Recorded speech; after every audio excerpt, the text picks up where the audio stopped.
So, last session,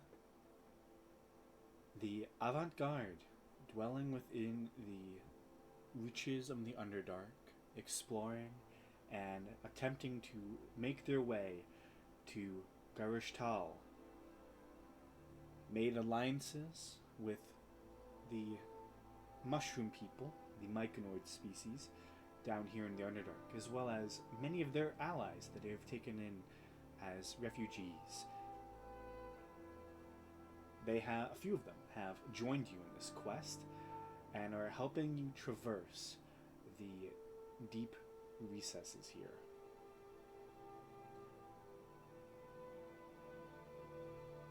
As you have been traversing, you were told about a great red dragon that had been taking over and controlling the old kingdom the Celeste once had, the kingdom of Zekyard. As you were traversing it, a series of bad stealth rolls led to you being spotted by what seemed to be fiery wraiths that alerted your presence to their fellow companions and seemingly the large adult red dragon that now corners you as you are outside of a old temple, supposedly an important space within the recent history of this section of the Underdark. Now is the only defense and only structure within a long series of empty Underdark between you, your goal, and the Red Dragon bearing down on all of you. So, with that, we shall pick up right where we left off.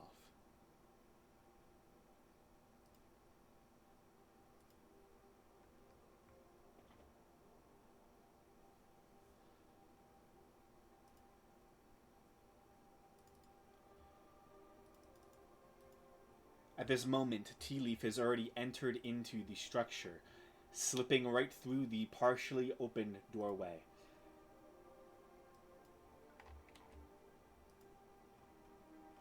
The Red Dragon, angry and furious, has just launched all 9 of the flame wraiths that it seems to be able to control to head after you. As you stand upon the steps in the doorway, I'm going to have all of you roll initiative for me, please.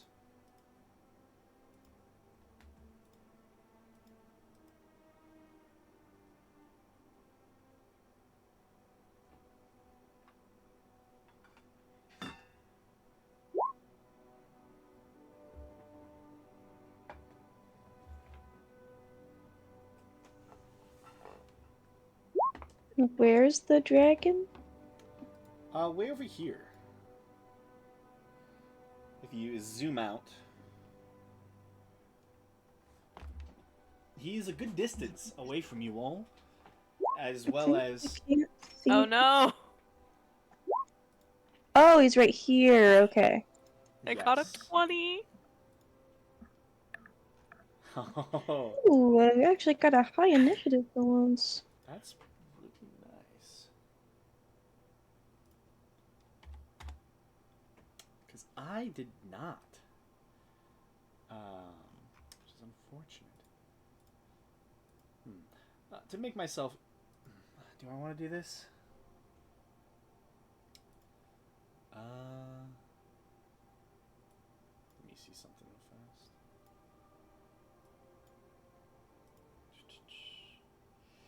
There's not even enough colors. I'll do 2 for each color.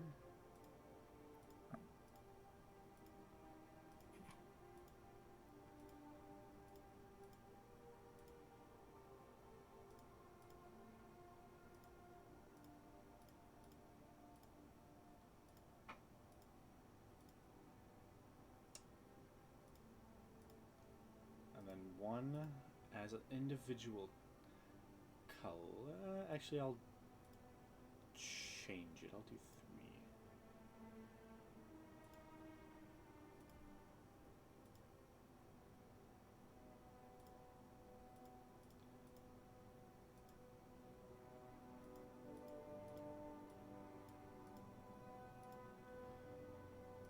makes it more even.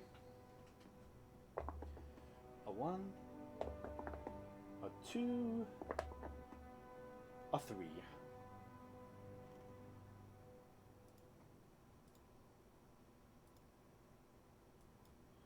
So a 15 for reds, for blues, and 11 and for oranges. Solid 13. We roll for Mebehi and Tea Leaf.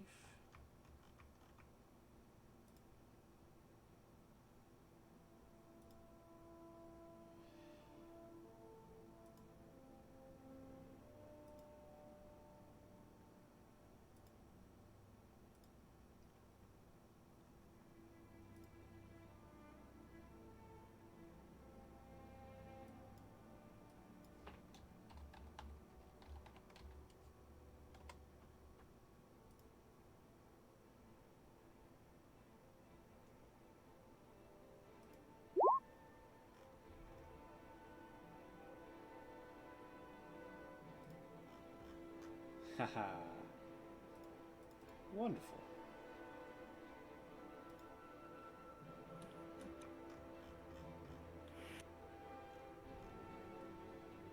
And Mebehi is... That's her character sheet.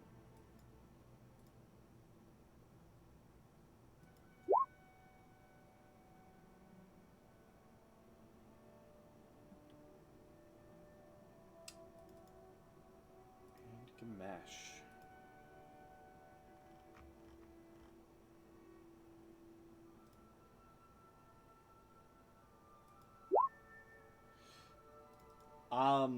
My rolls are lovely tonight, so should be fun.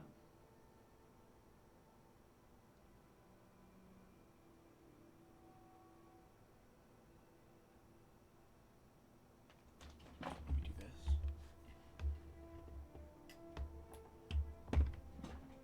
Okay.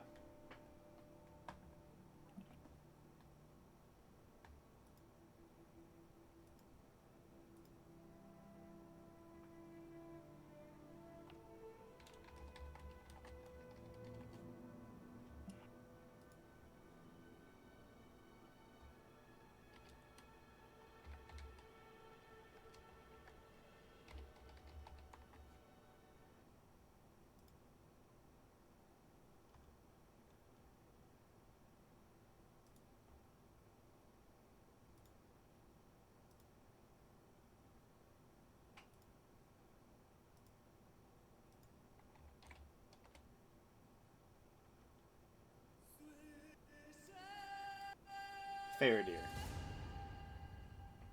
You're first in the initiative. Okay. This has not happened very often. Oh boy, we're a bit away, aren't we? Yeah. There's a reason the dragon didn't breathe fire on you initially. I will bonus action Giant Might to get big. You grow. And then I will run.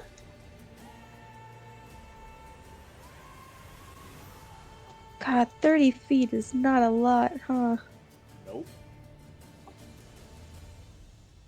Let's see, what's my range on my trusty longbow? Quite a bit. Do I want to dash or do I want to bow?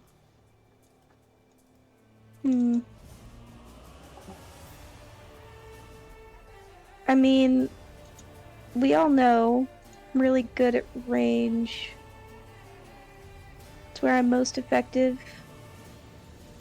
You are, honestly. It's what my class build was meant for. But I want to do some damage. I'll shoot with my longbow this turn. Why not? As if I could hit the This is dragon with this. At the dragon? Yeah, Yeah, that's gonna miss. yeah, I figured. Misses. Did they change the font in Roll20? I don't It think looks so. like they changed the number font. They look like more squart now. I don't know. Hey! A nat 20. Which really sucks on my longbow. Yeah, it's Yeah. not good damage. It's better than no damage. It's very true. So, Yeah, you it know, is. that much. He's better than no damage. Indeed. And that's my turn. I'm super glad that I am running low on... that I don't have second wind or stone's endurance. That's really cool. We're so prepared for this fight. Yeah, at least I have all my runes at least. I didn't use any before, so... Alright. Yep, that's all for me. Just got 3 attacks. Gotcha.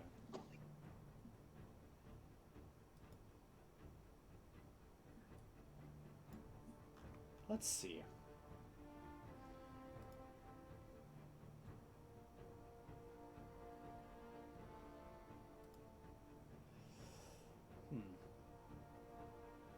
Yeah, the dragon's not gonna do anything for now. Seer. Yeah, okay, so... First...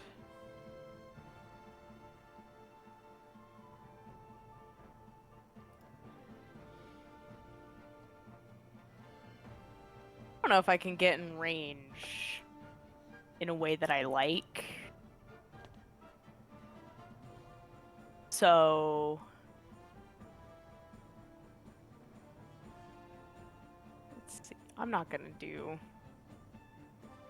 too much. I'm gonna move...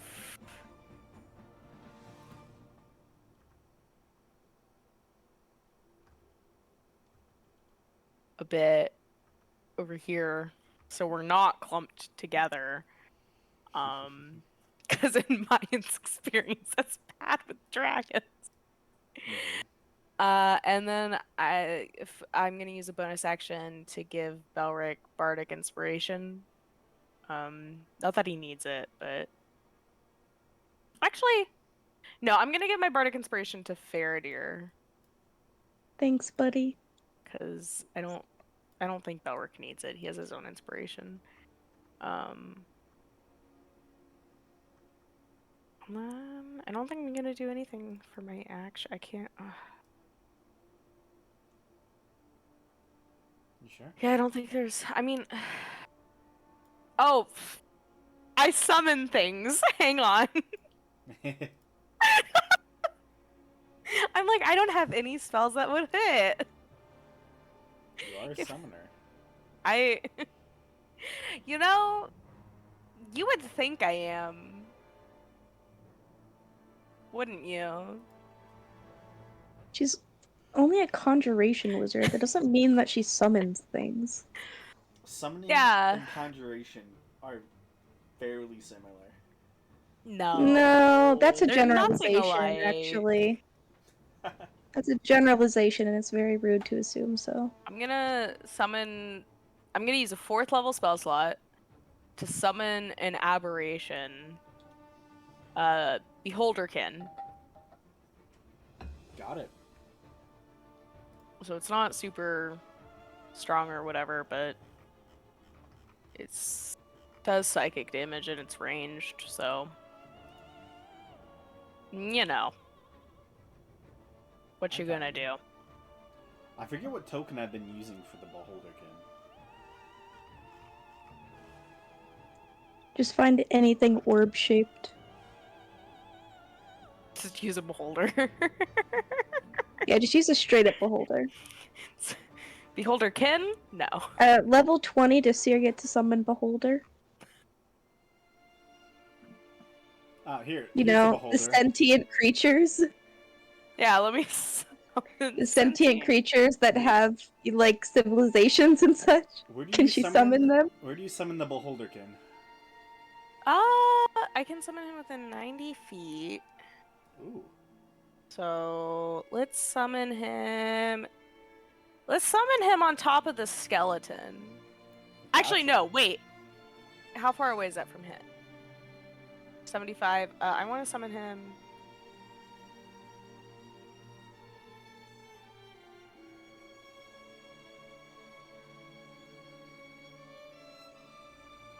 Actually, I want to summon him. I think right here it was. Gotcha. What size is it? I think just like a normal medium creature. Normal medium? Gotcha. It's not big. This is the first Beholder token I found, by the way. Yeah, that's what I summon. Super cool and not nasty at all. Yeah. It's a Dragon Beholder. I mean, that is Beholderkin, is it not? I would not want to fight that. There's also this Beholder. The Flumph. Oh, I love flumps. No, I want to summon the Dragon Beholder. I think it's funny. Or Flumps are great. I think this is the Those best are one. not beholders, though. That's... Flumps are just a creature. That's the one we actually wanted to see. Yeah, the zombie beholder. Yeah. It's actually they have a picture of that on D&D Beyond when you have an error and you can't load anything. Mm-hmm. So which Beholderkin do I summon? You wanted the dragon. I'll accept it. I just think it's funny to summon a Dragon Beholderkin to fight a dragon. Oh, it is. That's why I was like, oh, this is the first one I found? Nice. Okay, so this is only 4th level, which isn't as good as my 6th level, but I'm saving that for later in this same fight, probably. Okay, so it gets multi-attack, so 2. So I get 2, and I get a plus, I want to say... Yeah, plus 10. Okay. So it's gonna make 2 psychic attacks against the dragon. Gotcha. It's gonna what? You heard me? It's a 24. I sure did. That one does it.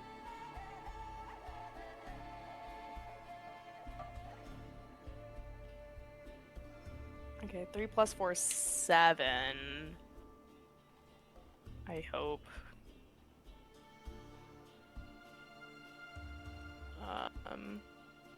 So it does 9 psychic damage. And then 28, which I hope hits, because if a 20...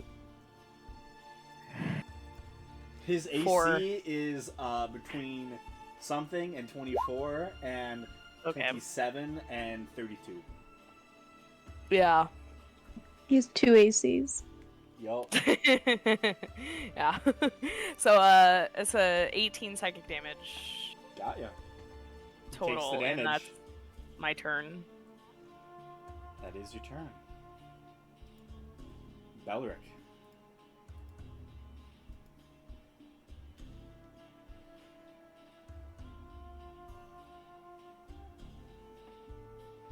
What does Belric do?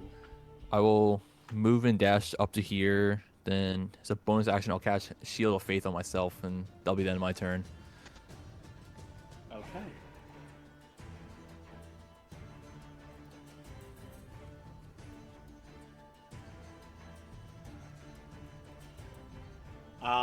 So, red goes. All the red ones are going to dash forward, essentially.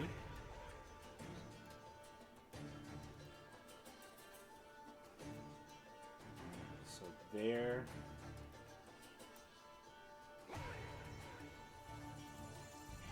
How do you do the marking how you move, like the ruler as you move? I click and hold, and then I right click. Gotcha. There you go. I always forget that bit. He's gonna dash there.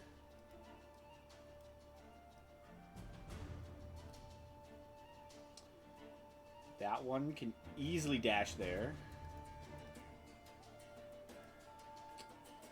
That one is probably going to dash there.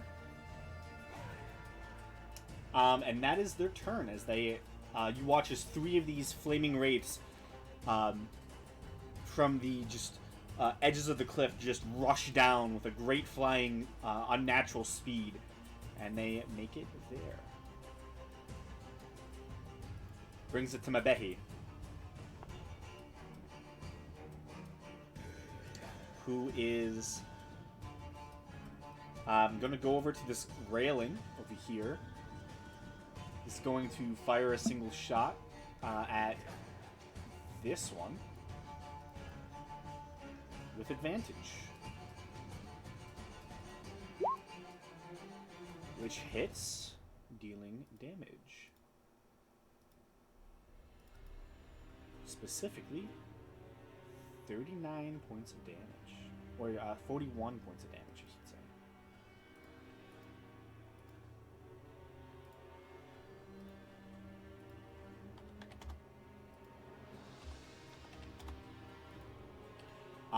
Mabehi then hides.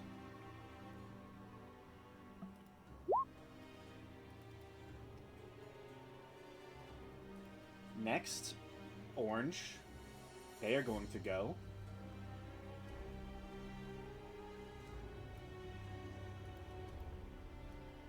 Do that.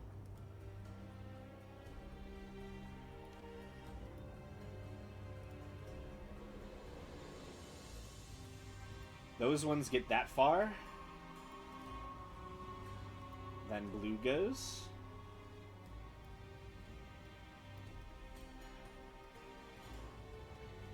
Getting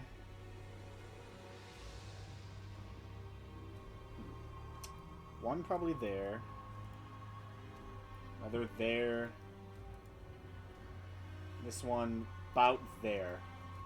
At the end of their turn, the dragon is going to use 2 legendary actions. You see it beats its wings and is going to fly half its movement,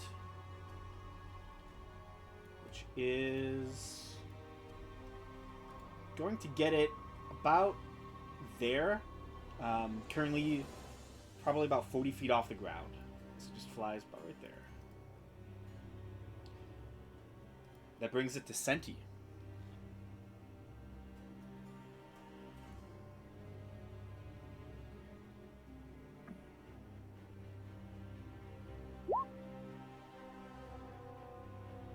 Ooh, okay.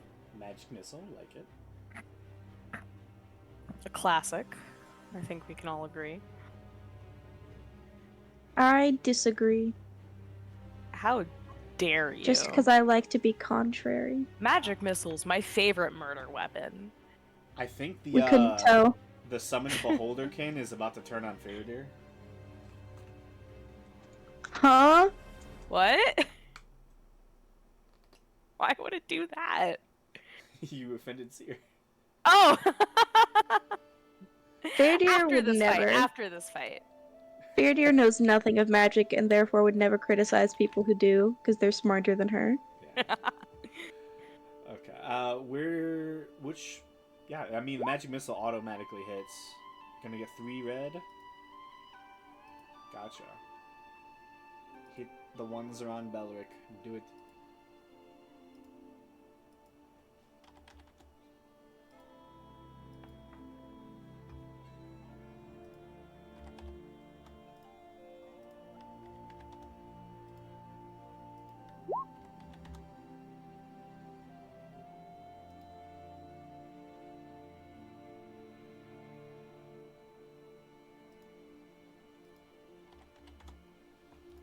Okay.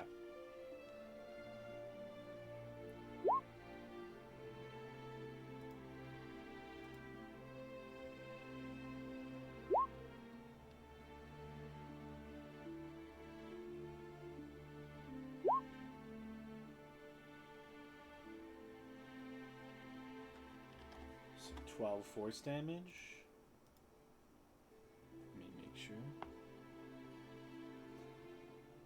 Okay, yeah. It's... That's some good damage.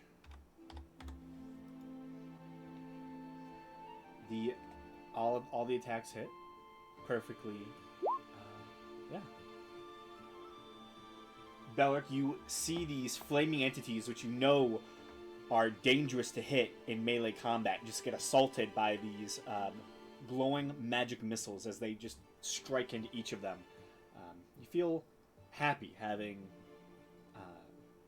people helping you in this.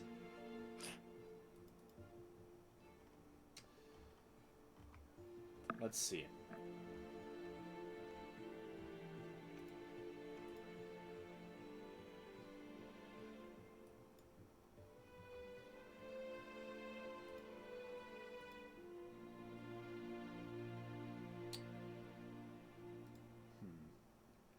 Yeah, I think Gamesh is...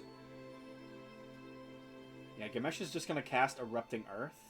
He's going to use a sorcery point to cast that.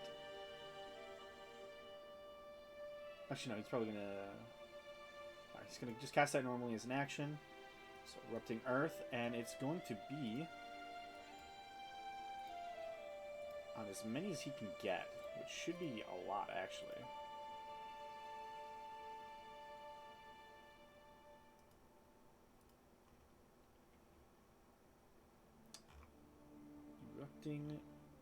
Erupting Earth.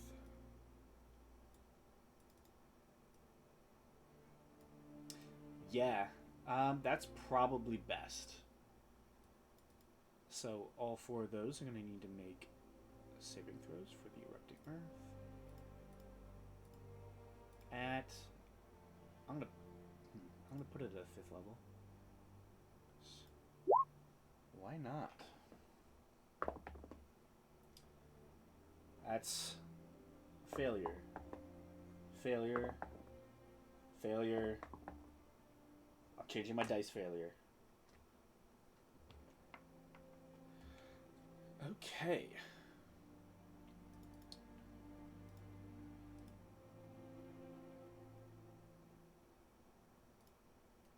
And that is all magical bludgeoning damage.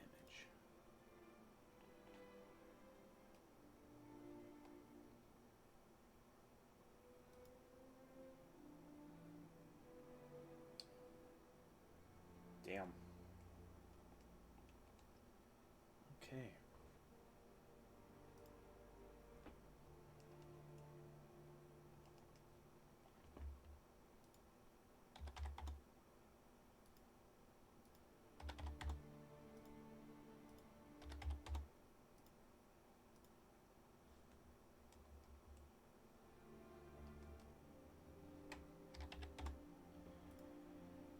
He is then going to use a sorcery point, and he's going to ranged. He's going to move up first.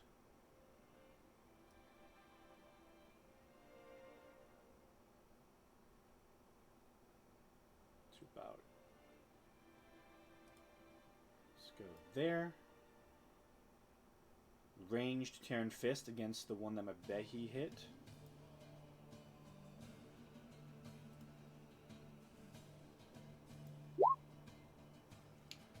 Hits for that full damage.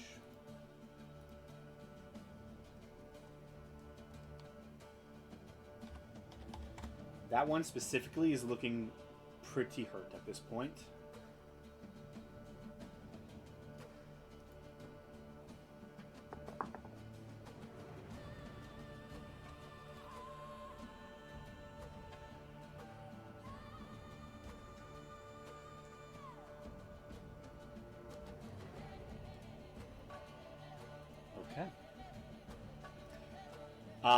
As the dragon's flying at this moment, you see like a glint cover its eyes as it scans the terrain, but doesn't seem too particularly happy with that. There is some ruckus coming from within the temple that only probably Senti and Mebet he can hear. It is pretty distant, but it sounds like the sounds of cutting. That brings it to the dragon's go.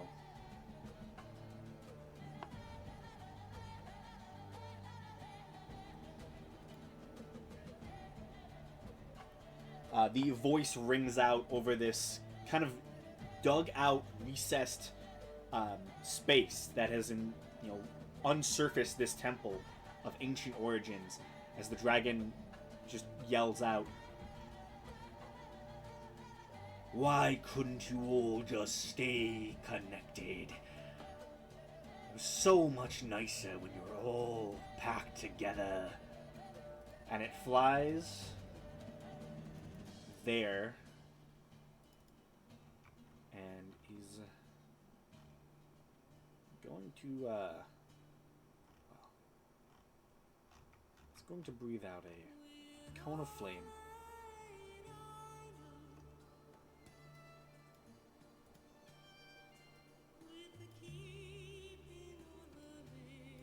So let's just see if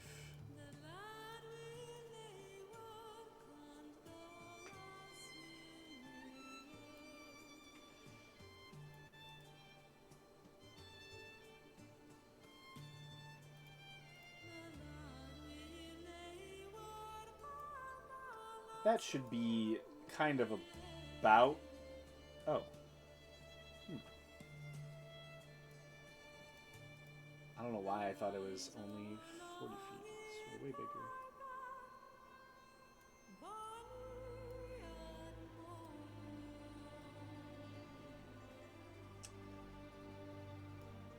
Yeah, that's about it.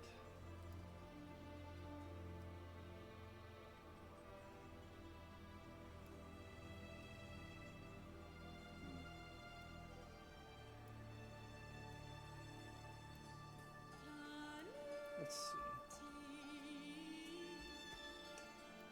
That's really all he's gonna do. Belric, Faradir, Ganesh. I need dex saves.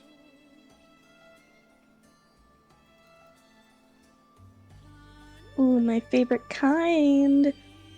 Am I close enough to Belric for his bonus? It doesn't look like it. Nope. Wahoo! That's a 7. I'm gonna Indomitable, so it's lower. Oh, it's not! Holy Also, shit! Have you I think used that's your the first Bardic time it's saved Inspiration me. yet? I have not, but it wouldn't have got me high enough. No, it wouldn't have, but it was more just in case your Indomitable wasn't as Yeah, good as it I have was. Belric's inspiration and your inspiration. I am super inspired. I don't think... That's. I think that might be the first time Indomitable has been better. Yeah, I think so. yeah. I don't know if it saves, Ganesh because is dragon gonna- saves are like 1,000,000, but, you know. Ganesh is gonna keep his Belric die. He's gonna fail it. Just Faradir, you just pass. Yippee! Yay. Also, boo!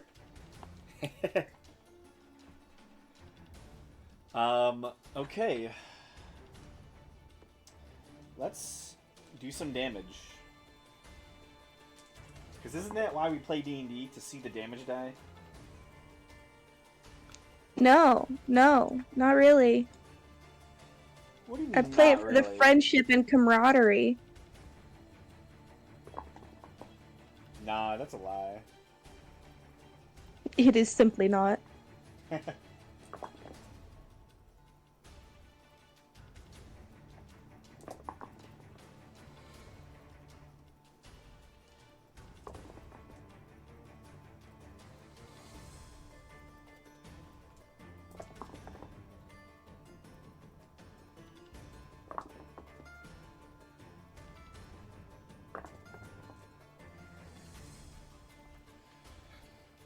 Okay.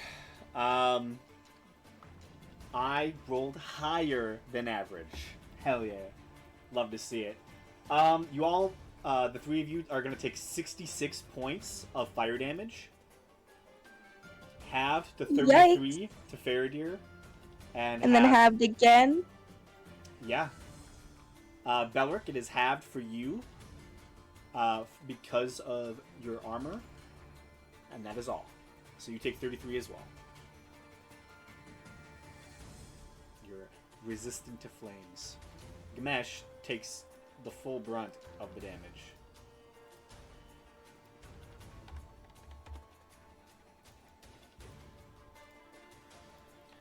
As the dragon engulfs a portion of your party in these burning flames, it is then going to settle down right there, landing next to Belric.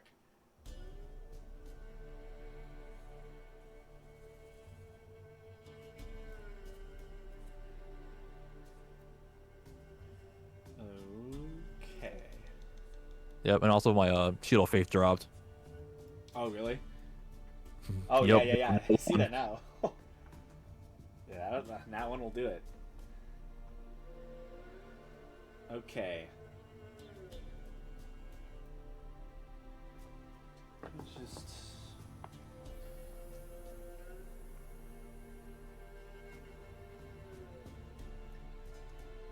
Okay. It's a regular attack. Oh, wow. You see a singular streak of color almost seem to come from one of the very edges of the cliffside. This singular, almost like brown arrow-like shaft goes, and you see the dragon, almost like it knows it's there, raises its wing to kind of skim it off, but somehow the arrow dips faster than the dragon expected, and you watch it implants right through the wing and into the side of the dragon. You see, kind of perturbed, it seems he had noticed something, but wasn't as helpful as you would have expected. So that is a hit. As he's going to take 8 piercing damage. He's a con save, which is a success automatically. As you just see, kind of sitting on the edge of the cliffside, the drow, Rilas, as she's just loosed a single hand crossbow bolt in the dragon's direction, and now just looks terrified that it did nothing.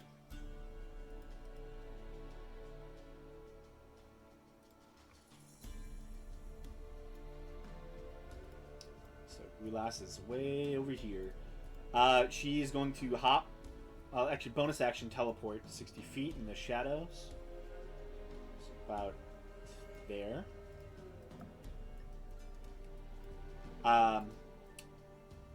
And then move for additional speed.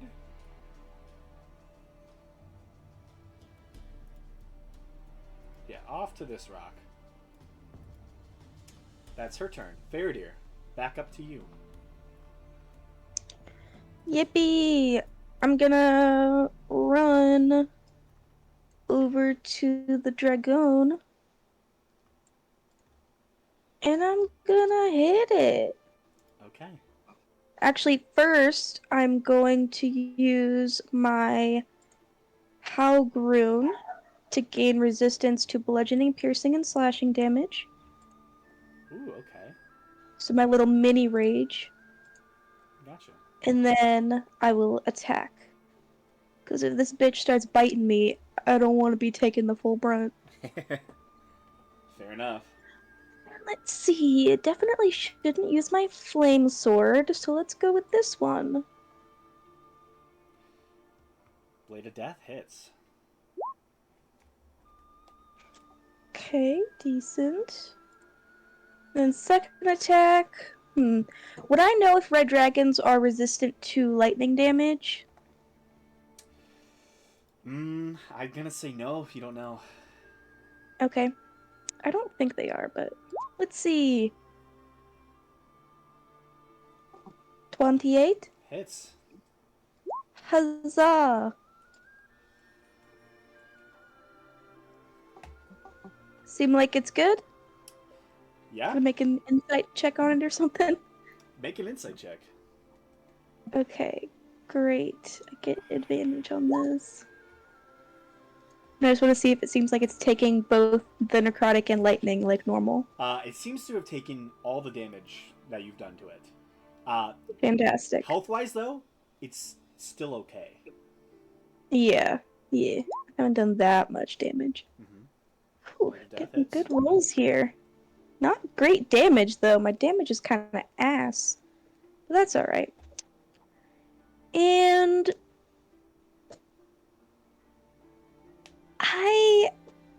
I'm not gonna action surge yet. Okay. Want to wait until I can get advantage before Is I that the action end of your surge. turn? Like that you asked the question in that way, but yes. Okay. The dragon beats its wings. I need a dex saving throw from you and Belric.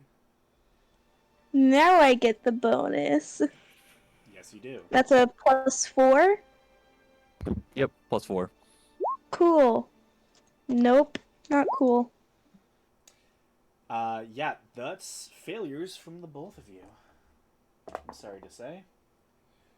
You're gonna take 18 points of bludgeoning damage, and both of you are knocked prone. Well, okay, it's halved at least for me. Mm-hmm.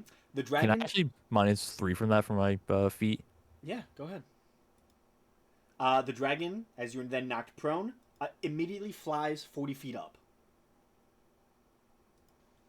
Rude. Yeah, very. Yeah, assuming we can't do attack opportunity, right? It technically it doesn't say. So I'm gonna say yeah. However, both of you are prone. It is at disadvantage. I'm not gonna do it. I will do it. Gonna save my reaction in case someone gets critted.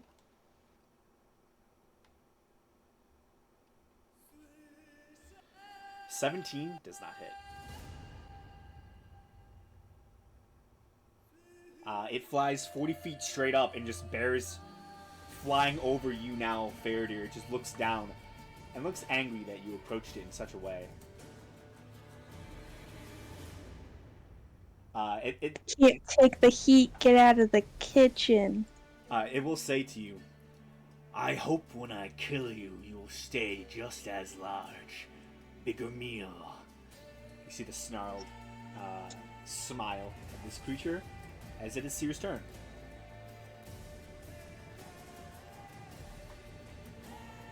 Yeah. I totally know what to do. I'm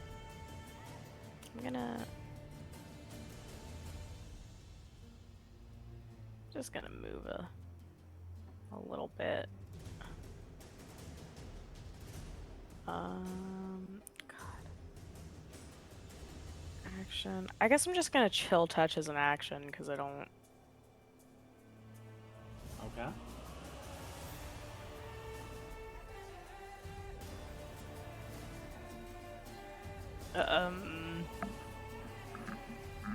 And actually, I'm gonna chill touch against this wraith.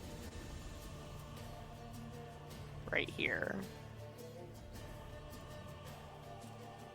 Which one? This one. Okay. 20. 20 does hit.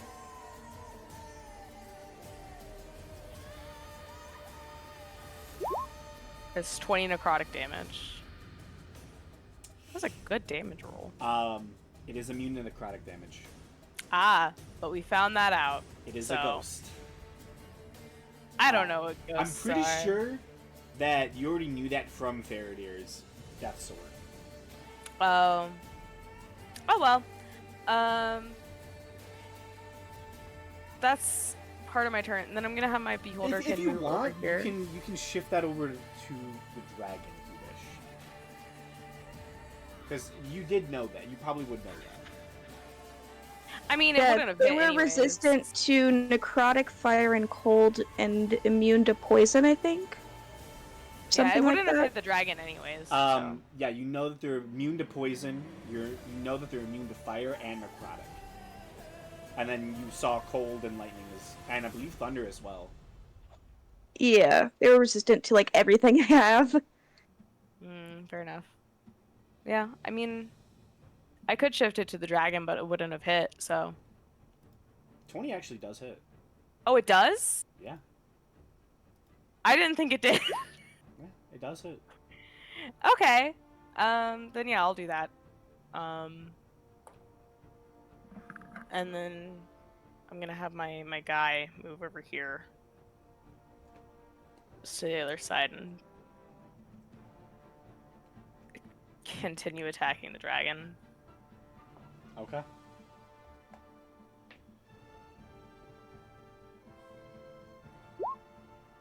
$23. Hits. Oh, goodness.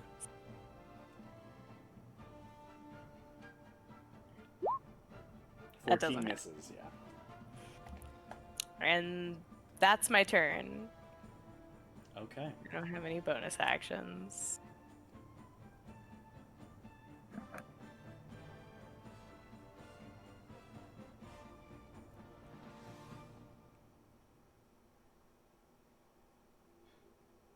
Gotcha.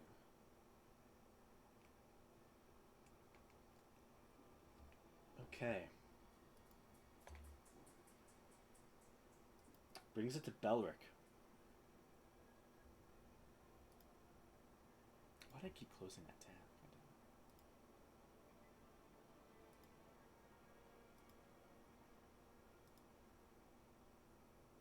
Well, the first thing I'm gonna do is stand up.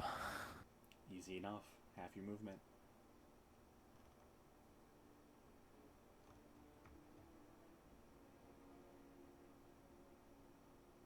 And then I'll use Misty Step to go behind the red guy to my right and attack him twice. Okay. You want to try flanking with Faraday? You can.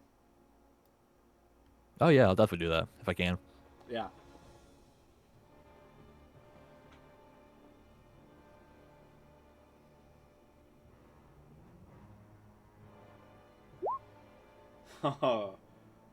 Yeah, I think you know that hits. Yep. Just deciding which level to use. Mm-hmm. You know they are undead. And I think they take double radiant damage. I think I'll just use a first level of Divine Smite on this one. Yeah, they don't take double radiant damage, but they do take extra damage because they are undead. Oh. Yeah. I thought I remembered them being vulnerable, but maybe I'm just making things up. Maybe. I tend to do that sometimes. It's also Jesus, Ulrich. yeah. Kamesh! Yeah, in one attack, it is almost destroyed immediately. You can see the weakness in this creature. One more attack like that, and it's gone. Good thing is I got one more attack. Mm-hmm. Hits.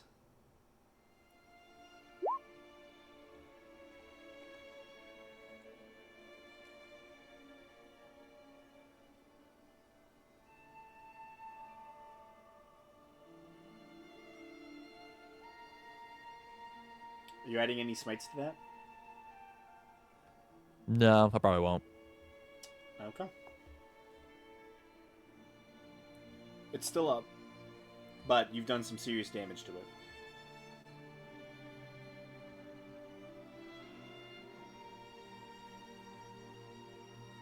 Is that your turn? Yep, that's it for my turn. Gotcha. Red is going to go.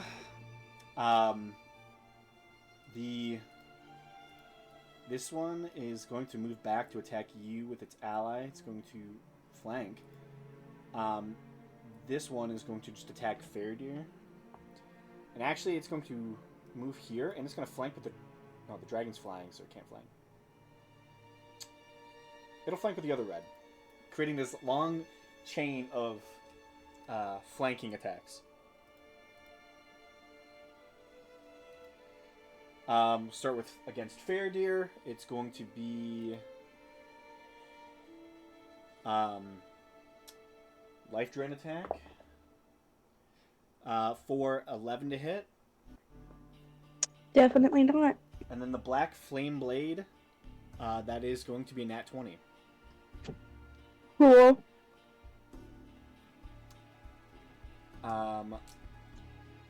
Let me take a peek at my rune real quick and see what it does.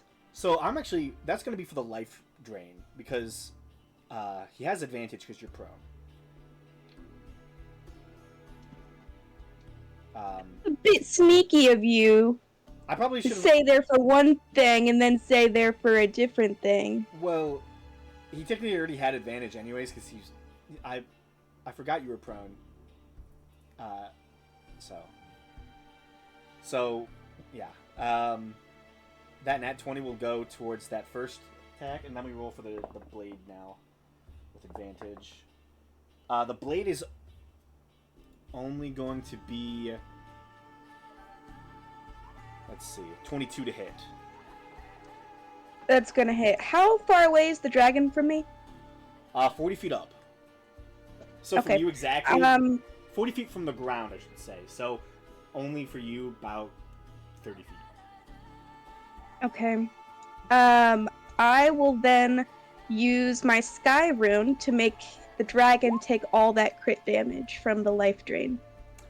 Figured. The dragon auto makes its con save, but is going to take.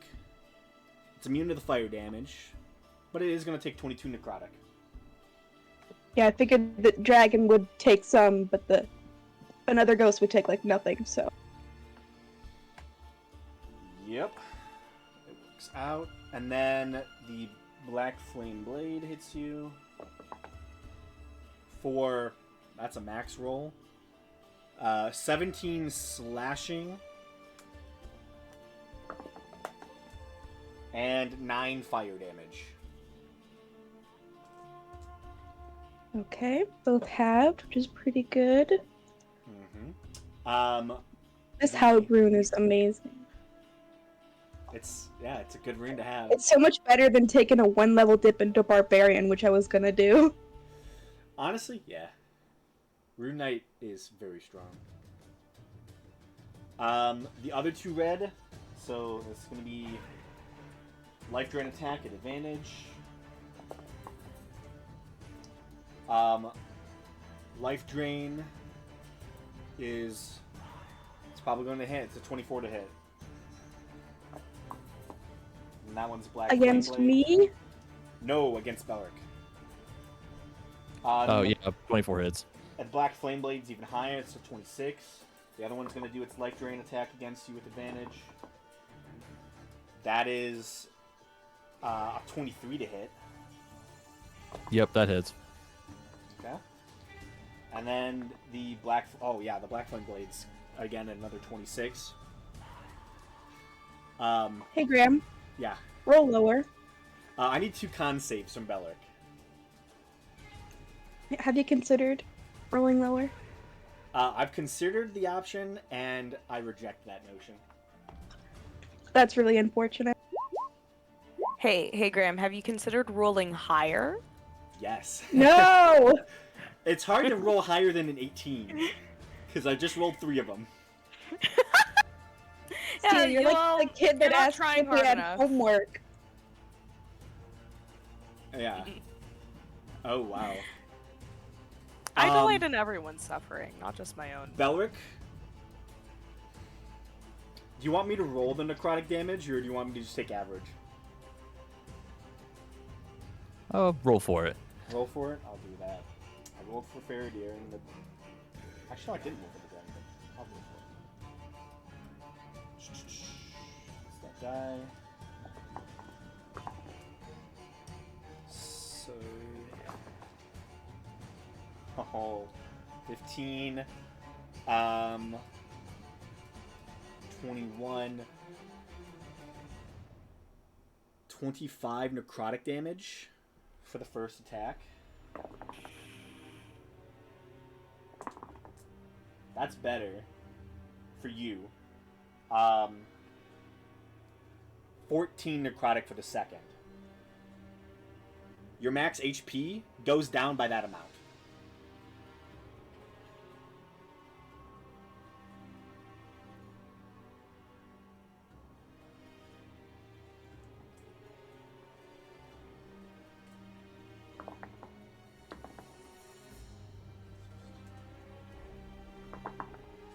And then you're going to take, this is also for the same 2 attacks, 16 fire damage for one and 4 for the next. So 8 and 2, so 10 in total.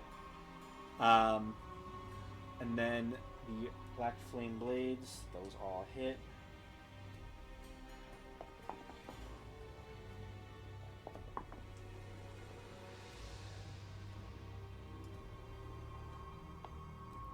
Seven slashing. And 6 fire. The first. And then 10 slashing. And 15 fire for the second.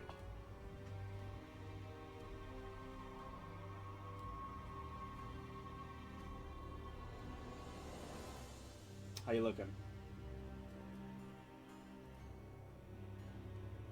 Just barely standing. Okay. That brings it to Mabehi. Stealthily hidden. Mabehi is...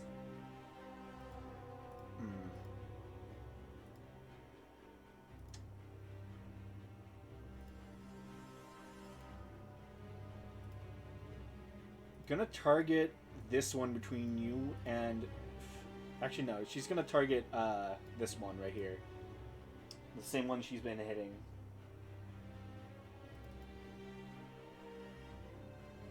Or she hit, at least. She has... she has your bonus, right?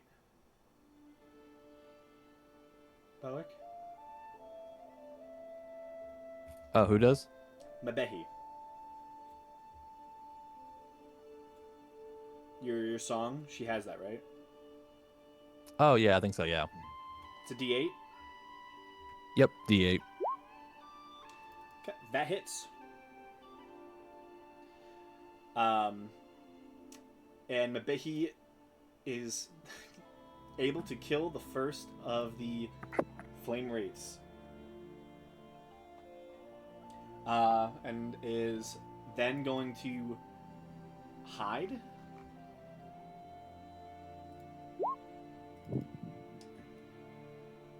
And moves slightly down the range. Just slightly. That is that turn.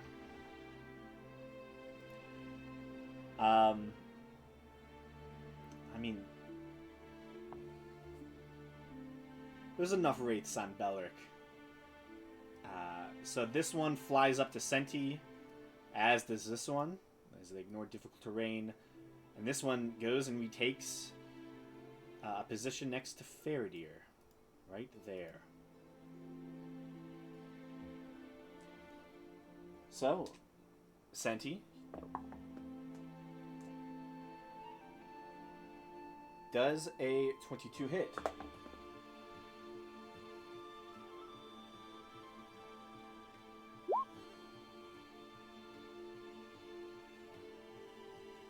Okay. Anything above 17,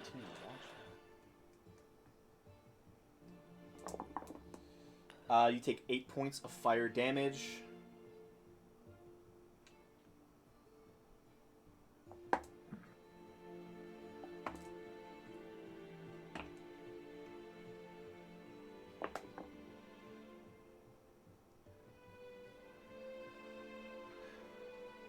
And you take 29 points of necrotic damage.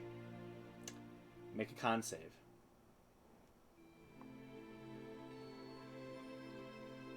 It's Black Flame Blade does miss you. The other one's Life Steal misses. So does the other Black Flame Blade. Your max HP does go down by the amount of damage you took from the Life Drain. But only 1 of 4 attacks hits you. Faraday is going to get a Life Drain attack against her.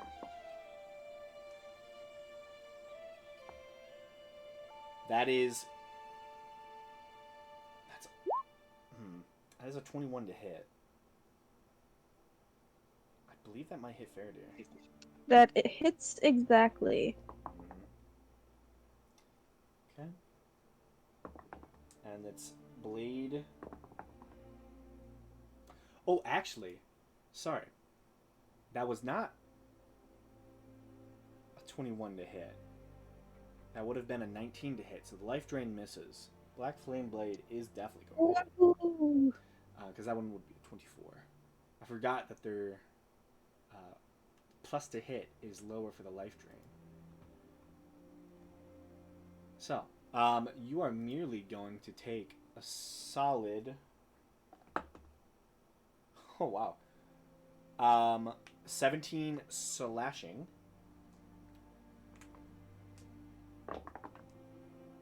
And 10 fire. Halved to 5. Slashing halved to 8. Okay. And are these guys immune or just resistant to fire damage? They are completely immune. Damn, my plate armor sucks here, y'all. It's giving me resistance, but that's it. Alright, cool. Okay. Next is blue. This one is going to fly there and attack Seer. 21 to hit. And 24 to hit with the sword. Those hit. I'm going to start taking average now. It's a lot of dice. 22 necrotic damage and 11 fire for the first attack. Make a con saving throw, Alrighty. please. Sure. Okay. It's a 12. Okay. Your max health goes down by 22 points. As you feel the life is sucked out of you for a moment. The Black Flame Blade that hits does 11 points of slashing and 11 fire. The other two are going to put all of their attacks into your Beholderkin. What's its AC? 5 seconds.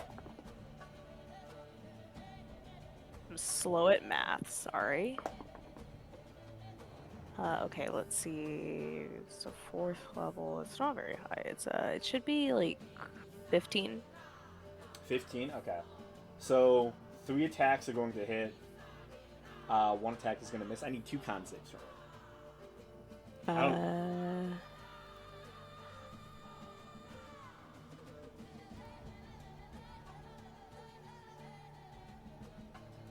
One.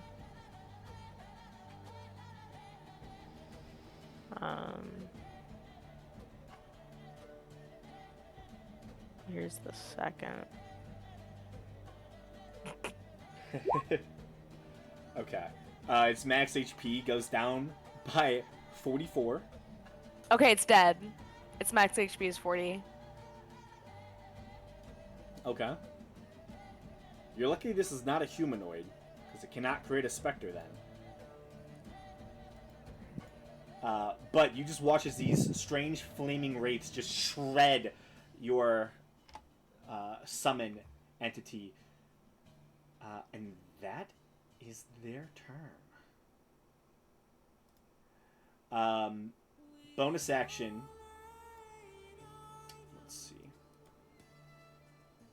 you see a flash of dark energy as you see Grilas teleports right up onto the platform. Just looking at the situation, it just gives you a look of, you should probably run. Runs up in melee with this one, and is...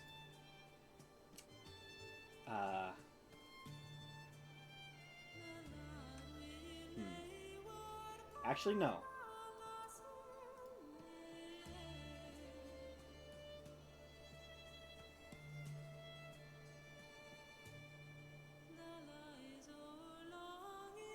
I forget if she used this or not.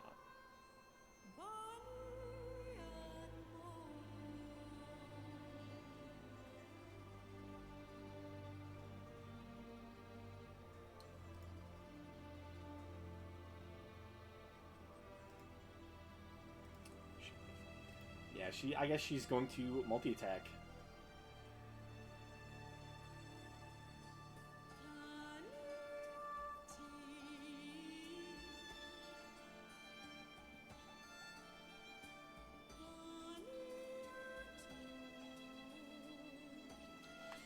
Okay. That is a hit, and that is a hit. For the first attack, you see a 5-foot cube of darkness envelops the strange entity, this fiery wraith. Even though it is immune to necrotic damage, which sucks, her poison damage also doesn't go through.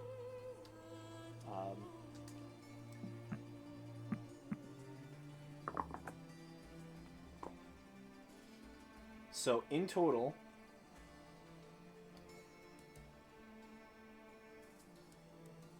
that's 14 points of damage.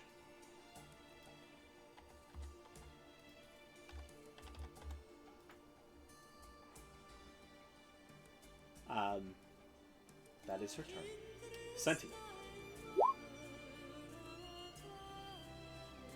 Okay.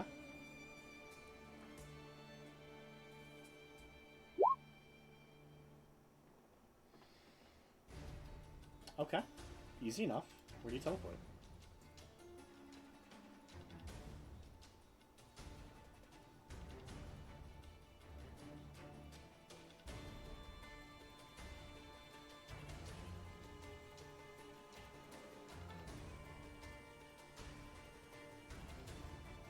Yeah, you can move there.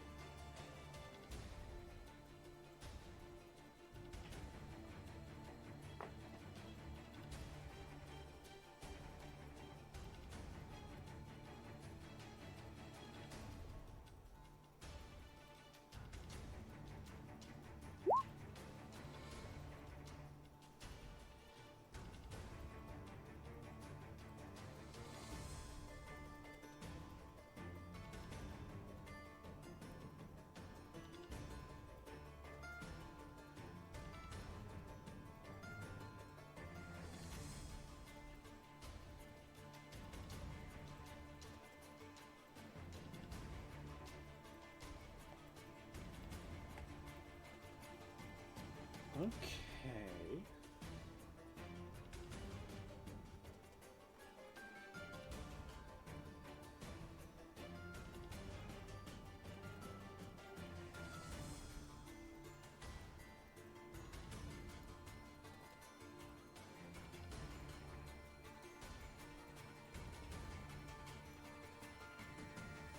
Who do you wish to target with this? Those two? Gotcha. Oh.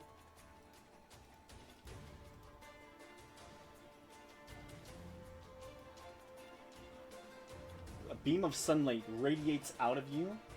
They are going to make their con saving throws.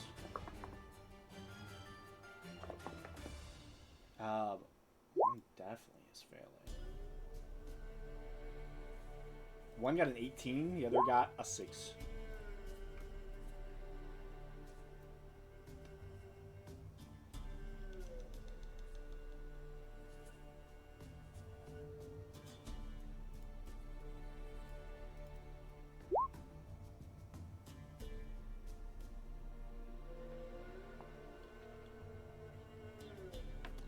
do have disadvantage. So that is a 6 for the first one. And that's a wasted nat 20, as I also, with disadvantage, rolled a 7. So, yeah, they both fail. They are going to take the full damage.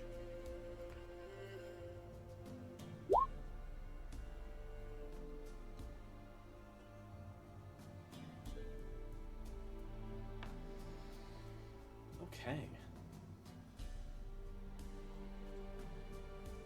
Oh, wow. They technically can be blinded.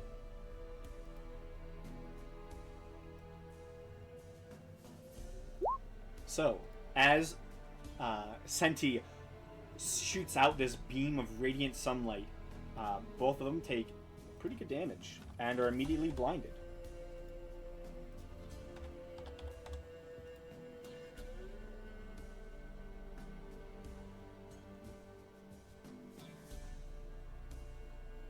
Very good.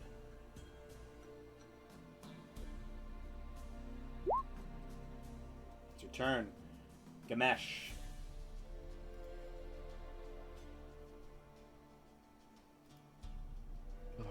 Alrighty. Alright,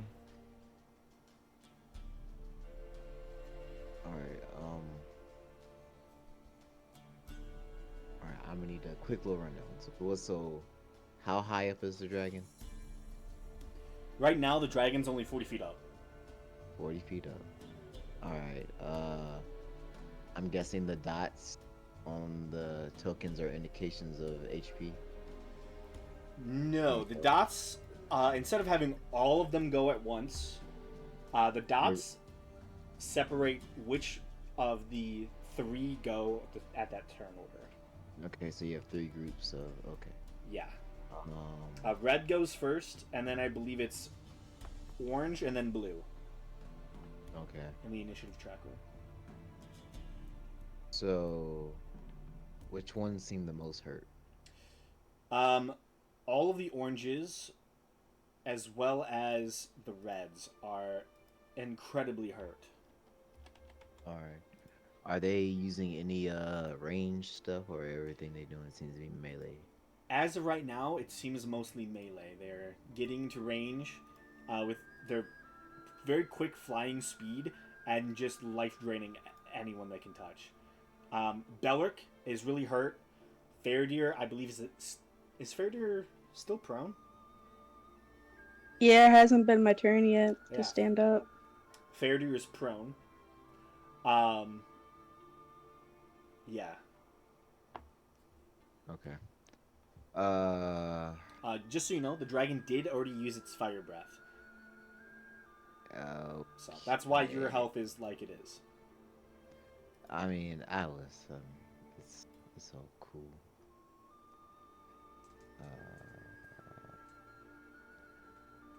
Okay.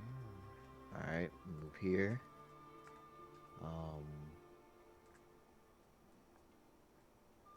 Terran face at advantage.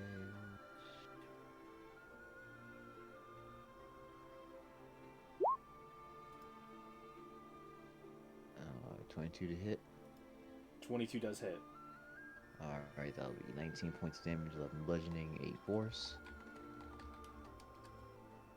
And Belric's like really low. Yeah, very low. Shit, I don't really have too much I can do for that one. I believe the one right below me is like really low if you were thinking about attacking another one.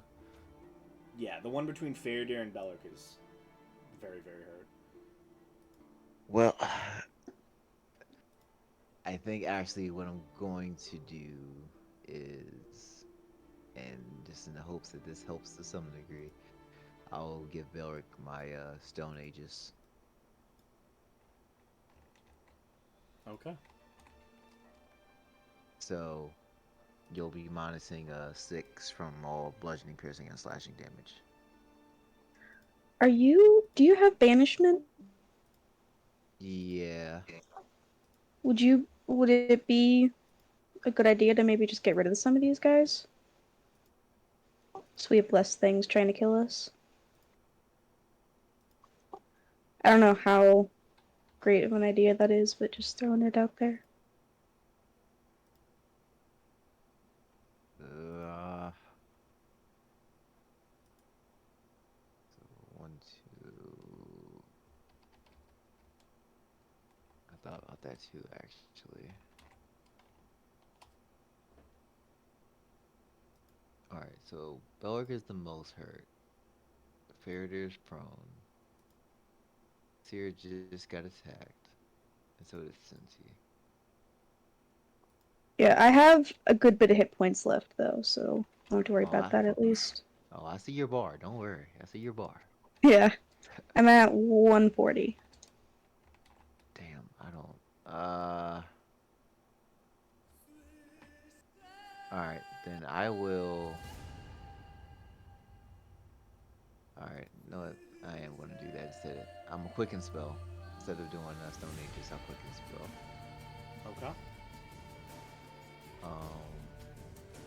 And I'm going to cast Banishment at. I don't know what level. I'm going to cast it at 6th level. Okay. So it'll be 3 targets. Which ones do you target? Just so you know, all of the blues are the highest health ones. Okay. I'm going to get the one. I think that should be, yes, the one by Seer. I'll get that one.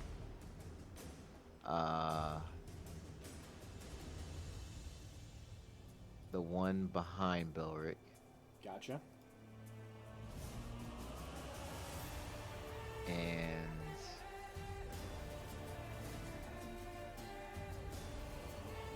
I'll get this blue one right here.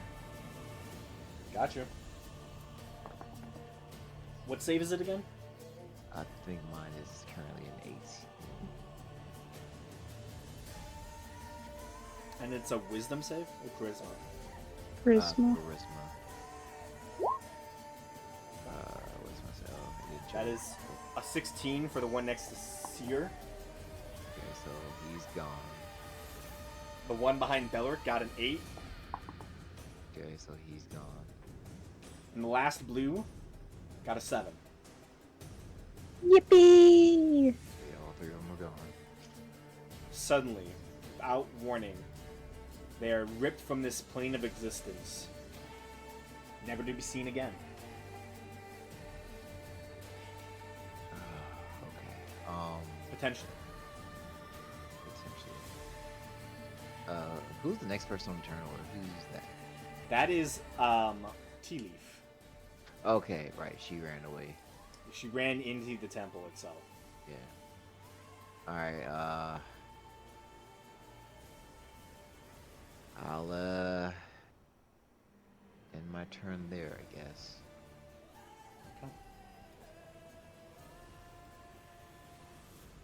Bursting out of the door, Tea Leaf, you see, is currently breathing heavily as if she just dashed basically to get to the spot, and just yells out, "There's a side exit through the temple if we need it." But now that she's here, takes out her some of her weapons.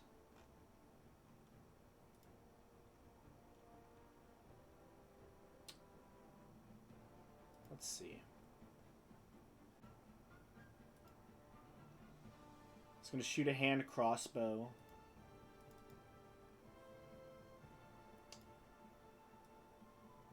It's going to be at disadvantage against the one next to Gamesh. It's only 30 feet. But she will try to help. No, that is only an 11. She'll use luck. She'll use luck again. That hits.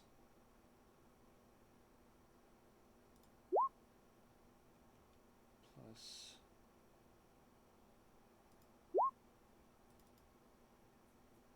Okay.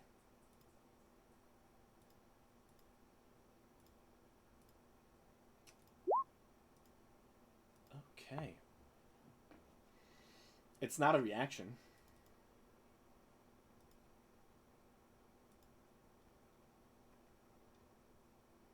I don't believe.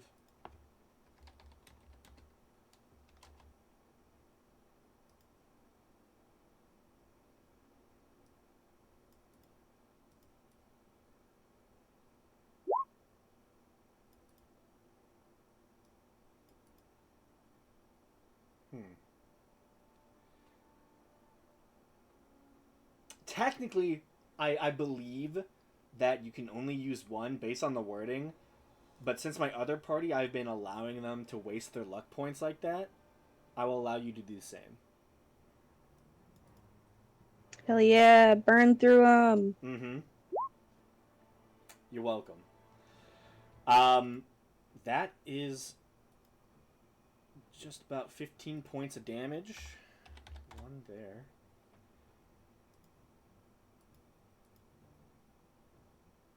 Okay, that one's looking in inches from death. And that's gonna be Tea Leaf's go.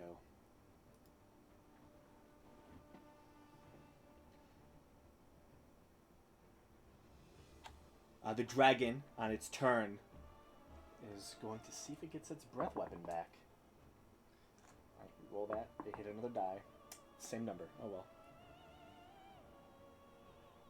It speaks out. There she is. Little spy master.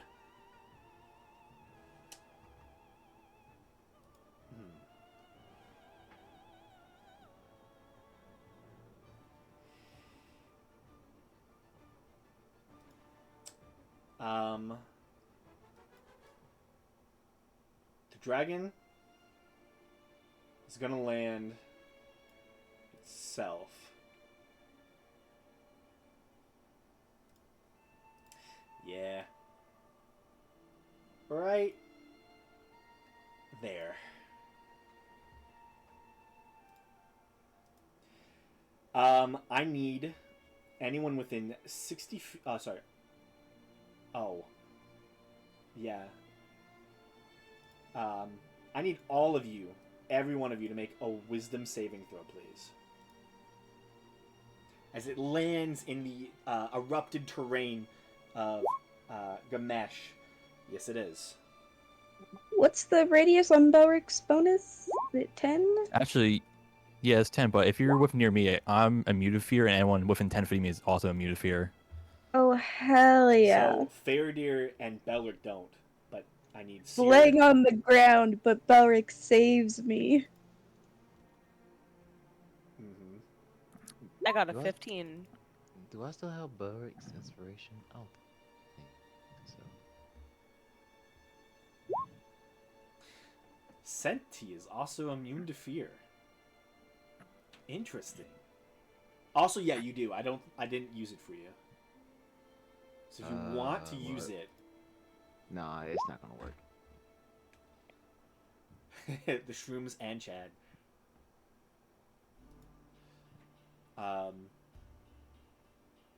Okay. I bet he is not frightened. However, Seer and Gamesh are. As it uses its frightful presence. Everyone else is thus immune to the dragon's frightful presence from now on. Which is super interesting. Also, Grilas is... Oh. Grilas is also frightened. Can't willingly move closer to it. That's okay. Yeah, disadvantage on attack rolls, right? I believe so, yes. Okay.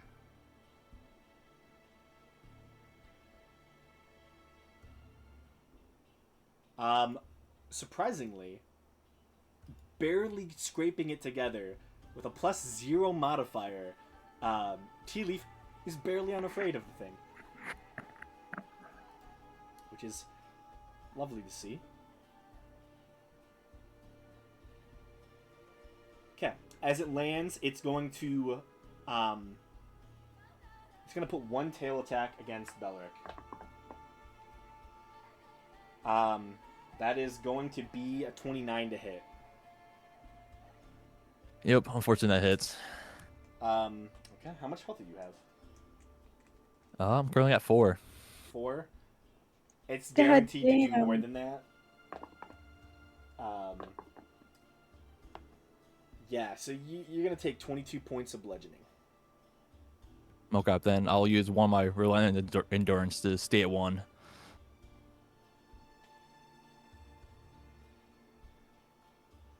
Okay. With you still up, and within range of its single claw attack, it will claw you. That is 28 to hit.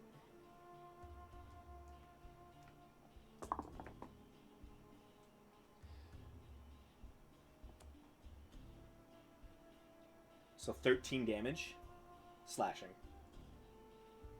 And now I'll use Undying Sentinel to stay at 1. Okay. Okay. You cannot kill him. I guess not. It's going to bite Faradir. Rude. I'm sorry. Feel like you're not, actually. I am. It's a 24 to hit. Yeah, for sure.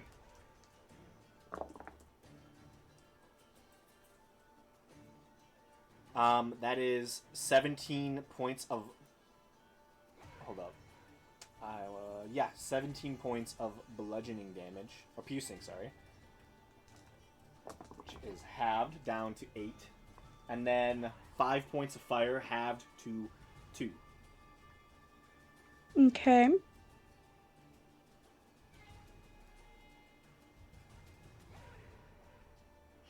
Okay. That's its go. Faradir. I'm gonna stand up. Okay. And is this thing, like, restrained or anything? No. Unfortunate. Okay. I would like to... Can I share a space with Gamesh or Belric? I'm Because I want to try to flank, but I can't gonna do say, that, I'm really. gonna say no. Well, that sucks. And I don't like it. Who are you trying Yeah. to flank? The dragon? Yeah, the dragon. Why couldn't you? Oh, I see what you're saying. Yeah. Yeah. I'd have to be here, and I can't stand on top of you. You could use one of your attacks to push me. I'm not wasting an attack against that. I mean, you do have advantage against attacks on both of these wraiths next to you. Yeah, I guess. I'll attack them. What blade do you use? None of my blades are good here. I'll use my polymorph blade and my lightning blade, I guess. Okay. That hits.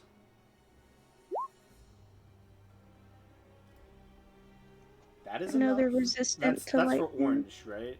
Right here? Yeah, this one here. Gotcha. That is enough. What? To slay that one. And then second attack against the other one. Hits.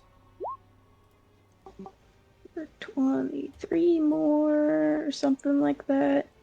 I got good giant might and lightning at least. Yeah, the damage is halved, for the lightning, but it is just enough. So that one Yay. also goes down. Okay.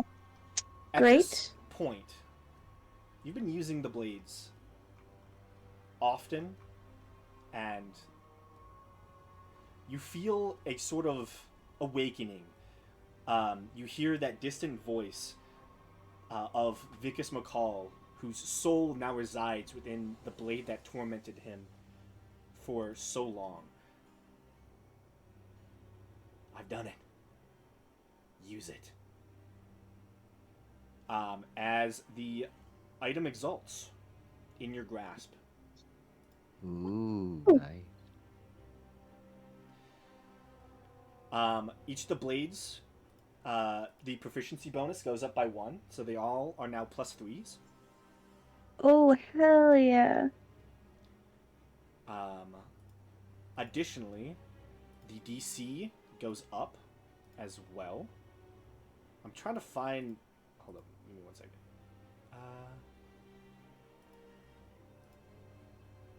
There's the Vestiges of Power notes. Yeah, so Exalted, all attacks are +3. Oh, actually, sorry, the DC does not go up, but the spells within the 2 blades that remain are activated. The Blade of Polymorph gets a single casting of the spell Polymorph with a DC of 16. It takes an action to cast. The Blade of Death gets a single casting of the spell Blight. It takes an action to cast. Ooh, okay. Both DC 16? Yes. Okay, and then the other 2... Those Okay, yeah, just they're get, also 16. yeah, they're all the spells are 16, but now all 4 blades, sorry, have a +3 to attack and damage rolls. Amazing. Yeah. Oh, additionally, sorry, I almost missed out. Both the Blade of Flame and Blade of Lightning get 1 more spell slot that can cast. So you can cast Lightning Bolt and Fireball twice per day through those blades.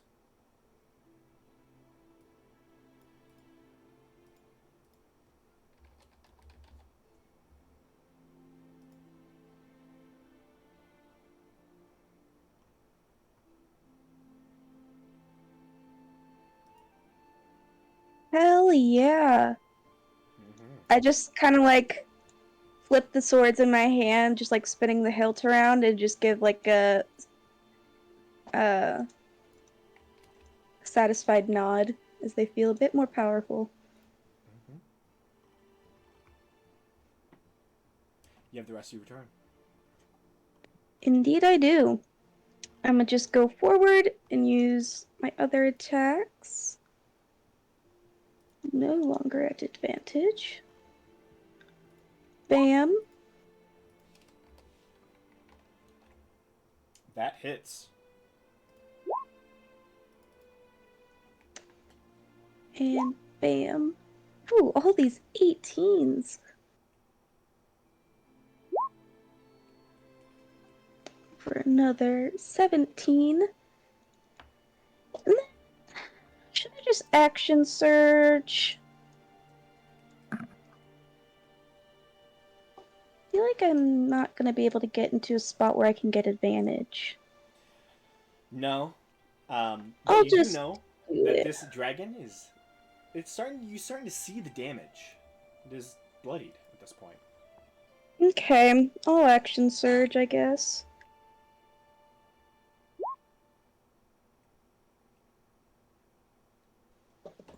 That misses. Hits. Hits. And that is all I've got. Okay. That's the end of your turn? Indeed it is. Gotcha. 2 legendary actions from the dragon. I need a dex saving throw from all 3 of you within 10 feet. as it beats its heavy wings.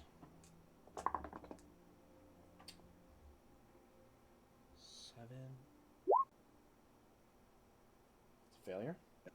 Dexterity, you say? Mm-hmm. Failure. I'm gonna indomitable that. It still failed. Yep. And Gamesh as well needs to At make least a it was dex better. I need to make a what? a dex saving throw, please. As the dragon beats its wings for a legendary action. This bitch just keeps knocking me down. Mm-hmm. 15. Fail. Each of you are going to take 15 points of bludgeoning damage, are all knocked prone. The dragon then takes off half its movement. It's going to fly 40 feet. And I will try to attack it. Sounds good.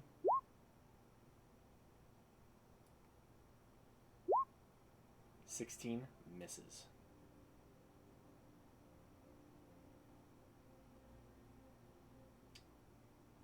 Um.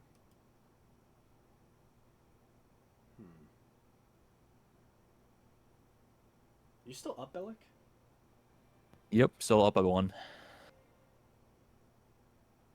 How much health did you gain from your Undying Sentinel? Just 1. It makes me stay at 1. It's basically the same thing as Relentless Endurance. Okay. So you wouldn't go down this round for taking the damage? Oh, right. I forgot the damage. Yeah, I would have went down then. Okay. I was just curious, because I'm like, you should have gone down with that. Yeah, I totally forgot the wing attack also does damage, not just prone. Yeah, it's 15 points of bludgeoning damage to each of you as you all go prone.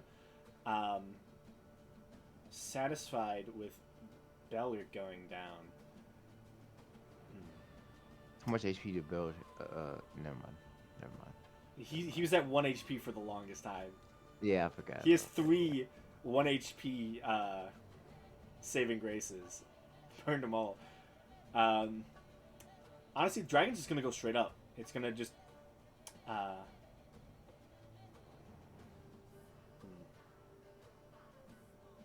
yeah, it's just gonna keep flying. There's no reason to land anymore. So it's just straight up from that location.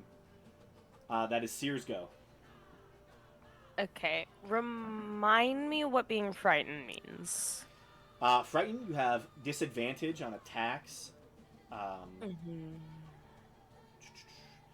Ability checks and attack rolls while the source of your fear is within line of sight, and you can't willingly move closer to that source. You can move the same distance, so whatever the distance from the dragon you are now, which is 55 feet, you can kind of move on like a circle around the dragon at that same amount, but you cannot move anywhere closer to it. Which means you technically can't get closer to any of your party members. Fine. Oh, actually, no, you can. You can just kind of rotate that way. I forgot that. Yeah. Yeah. You can't get closer to these party members, but you can get closer to sentient them. Let's see. What am I going to do?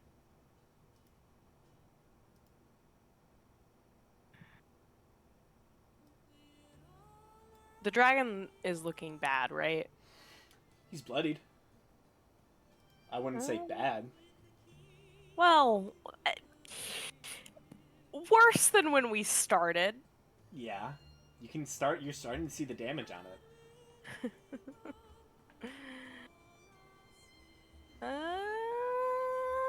I'm wondering. I should probably just summon something. That's up to you.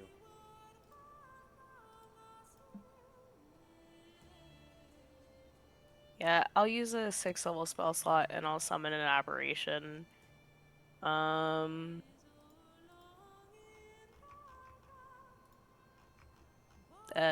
Beholderkin again, because it's ranged. Really? Fair enough. Let me find him again.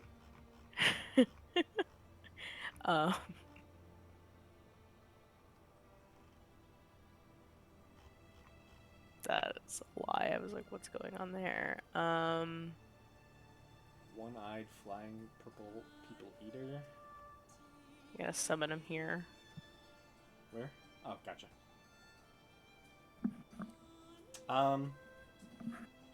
Here, we'll use this token now. He's a little different. I summon a different creature. Just looks different. What is it? It's a beholder token. Oh, nice. It's Just skin and bones. It's the dragon we summoned, but he died, so he's now back. nice. There's just like a group of beholderkin that just like are in a waiting room to be summoned. Pretty much. They all take a number. It's not much, but It's it's like the only way we Pokemon. get to see the material world, you know? Yeah. Mm-hmm. There's a lot of Uh, creatures currently in the waiting room waiting to be summoned. Yeah, I think that's gonna be my turn. I don't really want to run anywhere now that that wraith is gone. So this guy now has 3 attacks. He's summoned better than ever before. Ooh, Um, fancy. 25 hits. these are all against the dragon, by the way. Yeah, I figured. To clarify. Yeah. I assume. I should probably stop assuming, but I assume anyways. That That's 11 misses. psychic damage. Oh, That's yeah, the damage. damage. See, I'm assuming again. Okay. That's not the correct letter. That hits. 24. I wish I could type. I really do. 16 psychic damage, and then the last Was someone attack, better than ever. the 17. 17 is gonna miss. Yeah. So that's all from me and my beholderkin. Mm-hmm. Gotcha. Dragon took some damage.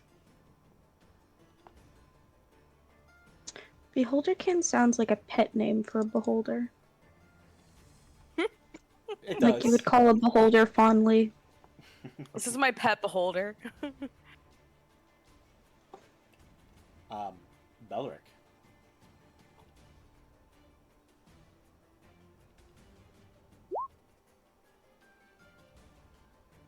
That is a success. Yeah, I'm not sure if my +4 bonus will work. Is it to any roll? It's to any saving throw, which I think technically works, but I think I have to be conscious for my auras to work. Maybe.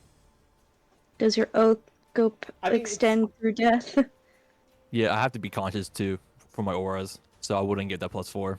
I mean, it's still a success, at least. It's still Yep. 13. So, you are bleeding and currently dying on the ground, but you're okay. For now.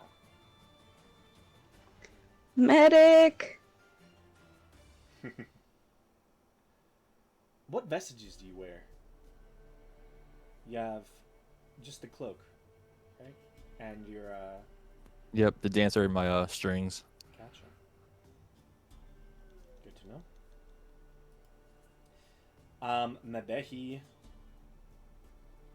is... No one has good,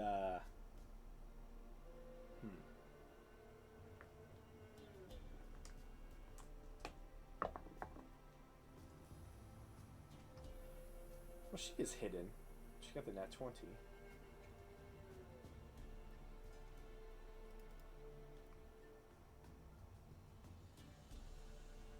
She's gonna shoot the lone blue out in the field, just cause.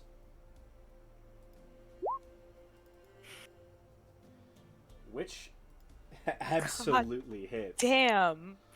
You know what? Mebehi's gonna dump some of her, because technically, it's annoying that Mebehi has, like, the auto roll, instead of asking. I'm gonna dump in, some Cabal's Ruin on that. You can just turn it off and make it Actually, a no, toggle. that is Cabal's Ruin added onto that. Okay, so this is the end of Cabal's Ruin, then. So that's the last of Cabal's damage. Which works, actually. Immediately, you can see that one specter is essentially bloodied, if a specter could be. Ends Mabehi's go. Mabehi will once again stealth, as she's wont to do. Okay.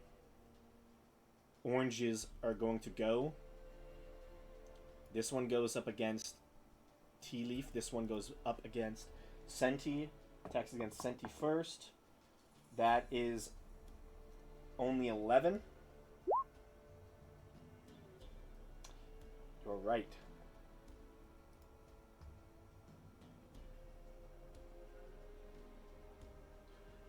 It's weird. Their only senses are passive perception.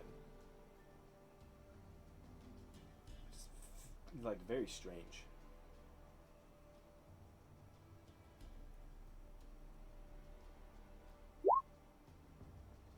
Yeah. They still got a disadvantage, so... What is that? Oh yeah, that would be... Yeah, that misses with disadvantage. Second attack with the Flame Blade, that's a nat 20 versus... Oh, they're so close to another nat 20. An 8. So 16 for the second.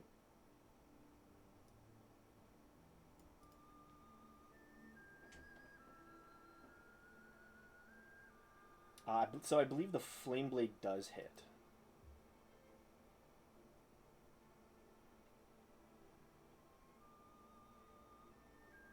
Oh no, you're 17, right? So just misses them. Yeah, okay. That one misses its attacks. Life Drain, yeah. Tea Leaf is going to use her last luck point to make him re-roll that.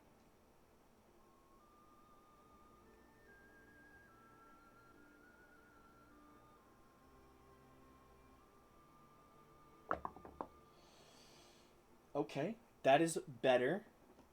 In fact, that just misses for the life drain attack. The second attack is going to hit for 19 though. So she is going to take 22 points in total.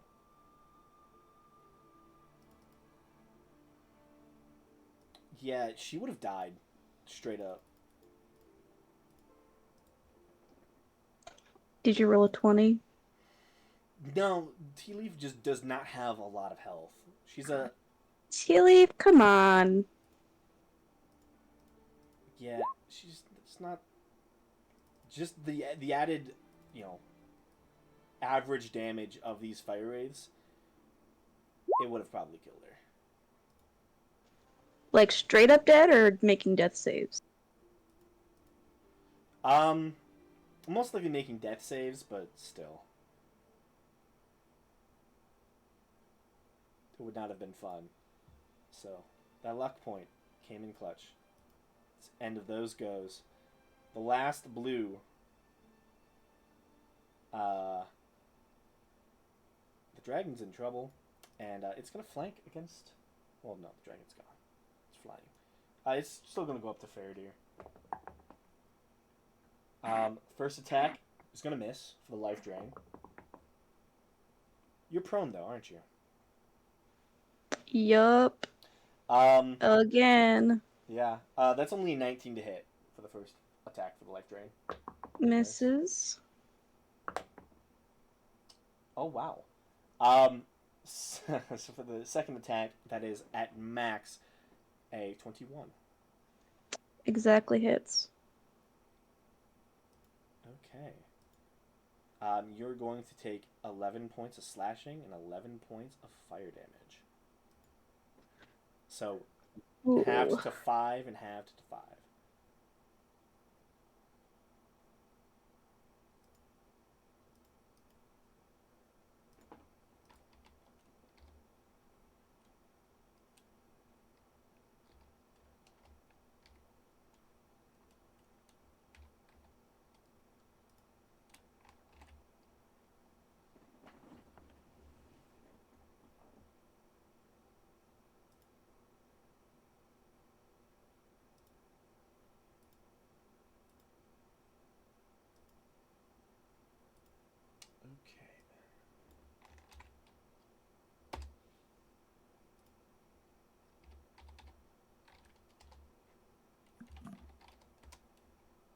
my god. There we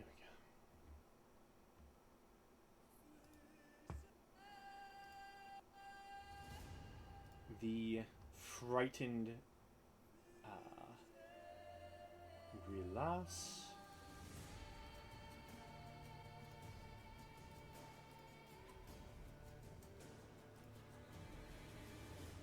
Teleports next to Tea Leaf.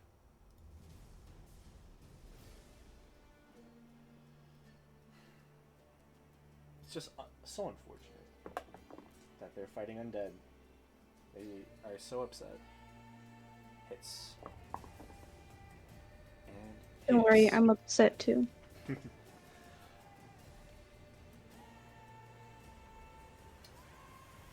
16 points of damage. That one.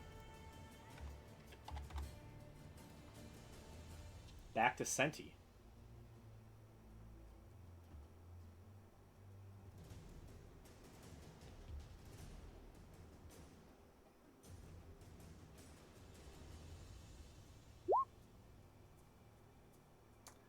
Yeah, you do.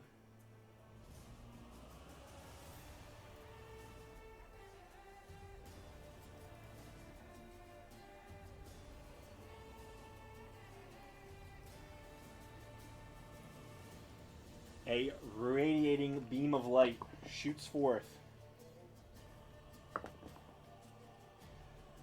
with disadvantage. What's that? That one is that.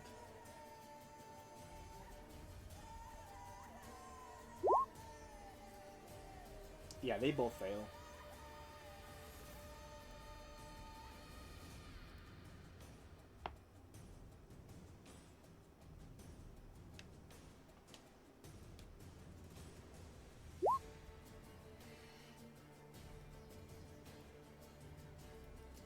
Okay. That is enough to kill this one. And leave the one in front of you, Senti, barely standing. I don't know why I did that. But it's barely standing.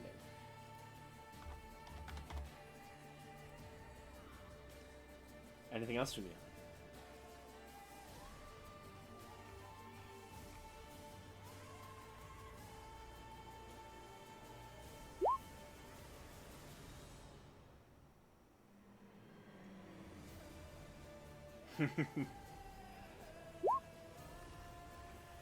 That's all, though? Okay. That leaves it to Gamesh. The dragon currently flies 40 feet above you, Gamesh.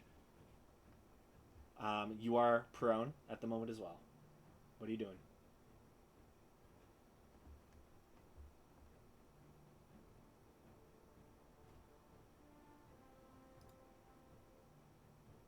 Gamesh?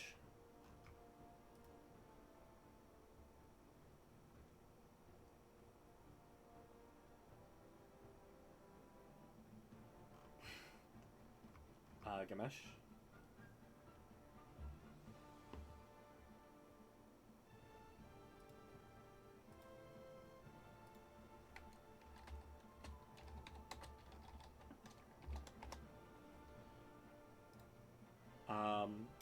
I'll go to Tea Leaf for now, I guess. I just messaged him privately. May have fallen asleep. Yeah. Tea Leaf is going to take a dagger that is covered with like this wispy shadow and chuck it at Orange. As a halfling, actually, she's going to hide first. It's a bonus action. You see she hides behind Grilas, getting advantage. And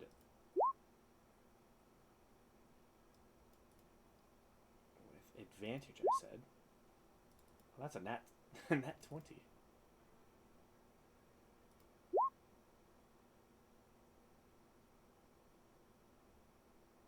Okay.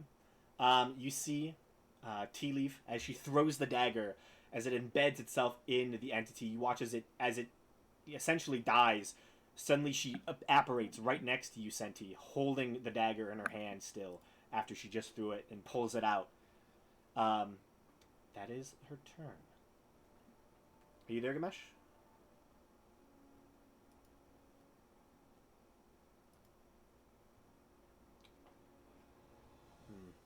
Okay.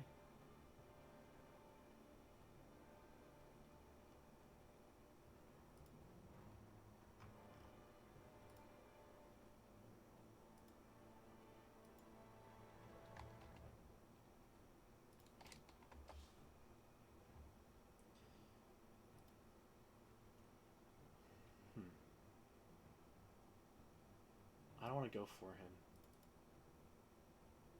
Just in case.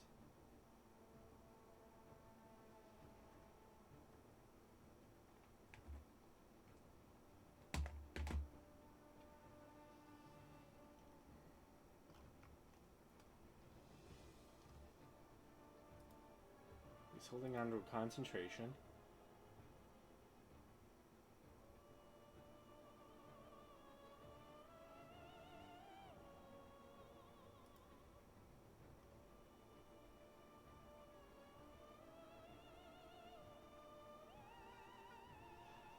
I'm just gonna say he's gonna Terran Fist at a range. He's technically out of range actually.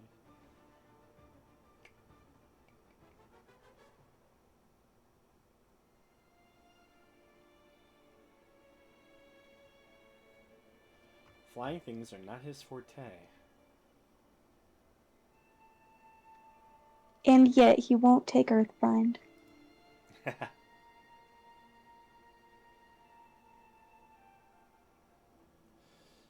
He's going to have to use a distance spell for a sorcery point to do a Terran Fist towards the dragon.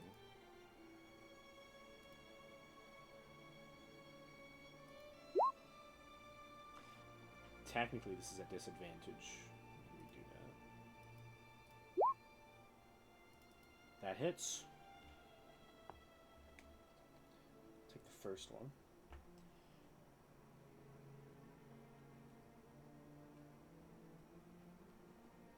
Okay.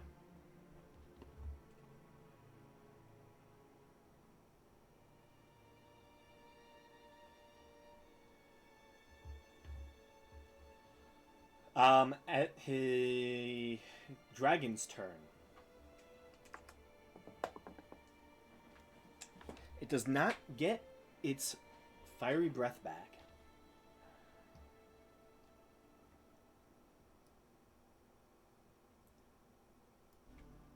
Hurting, unhappy, this large red dragon flying in the air is... It's going to say,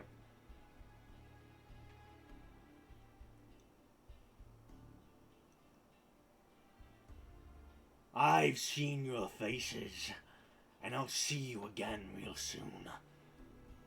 And it's going to fly away.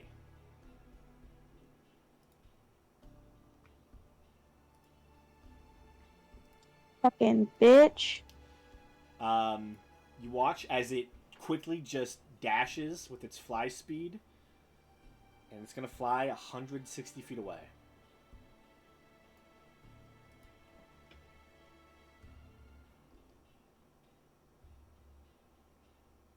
As, yeah, doesn't want to die just yet.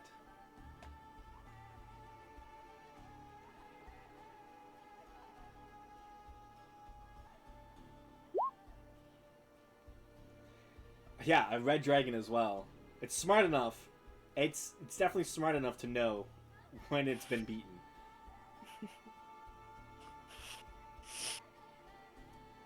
Should have fought a white dragon. They're dumb as shit. Faradir. I mean, I guess I'll just attack the one next to me. The little guy. Little blue. Yeah, little boy blue here. Okay.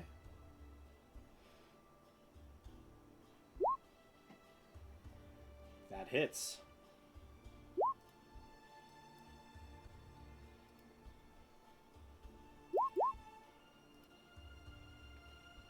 That hits.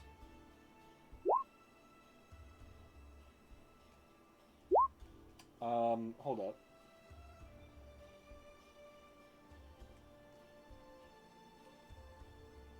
Yeah, it only took 2 attacks. Cool. Yeah, I bet he fucked it up for you. Can I, with my last attack, pull out my bow and shoot this one? Sure. Cool.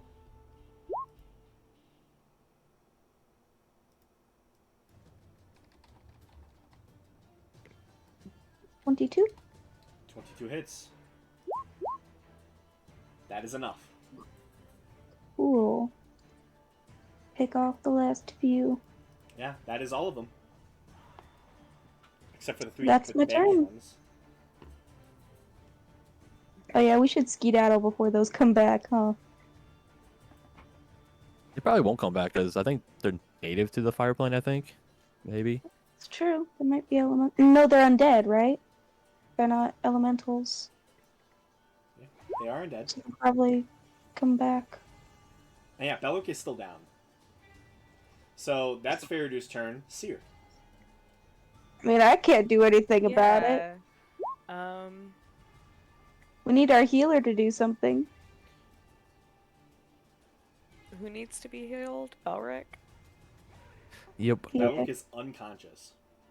Okay, how far away are you from me, Belric? 70 feet?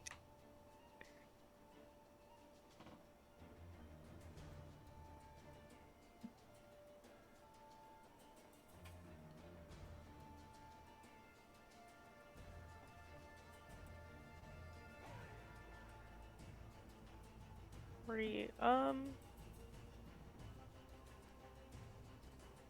Okay, I'll hit you with a 5th level healing word, Belric.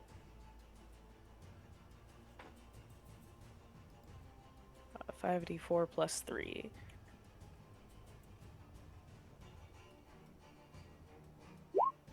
$16!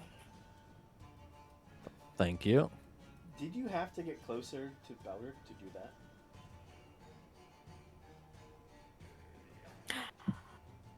Oh yeah, wait, let's see, hang on. I was where? I was right here by Mabehi. I think you're like right here. Yeah, let's see. Oh yeah, I did, because he was 10 feet away. Plus... Yeah, Yeah. so never mind, I don't do that. The dragon is still in line of sight. Which is the Yeah, so issue. never mind, I don't do that. It is only, I will say, it's only like 50 feet off. Not even 50 feet. I can't. It's honestly only like 30 feet past where it currently is, on the edge of the map. Can Seer not move? Oh, she's frightened. She's frightened. She cannot get closer to it, and it's still within line of sight, which is the issue. Yeah, and he's 70 feet away from me, so there's nothing I can do. Okay. Death save for Belric.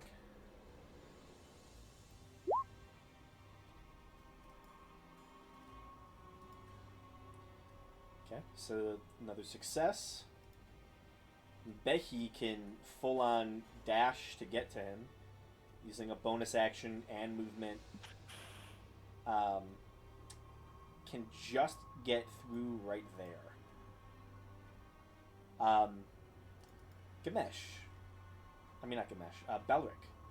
Do you have any potions of healing on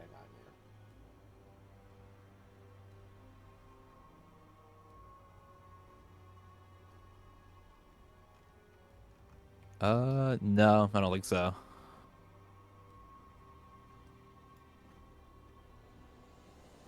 Could I use my reaction? Oh wait, do I not have one? I thought I did. Shit, never mind. I have none either. I have potions of lightning resistance.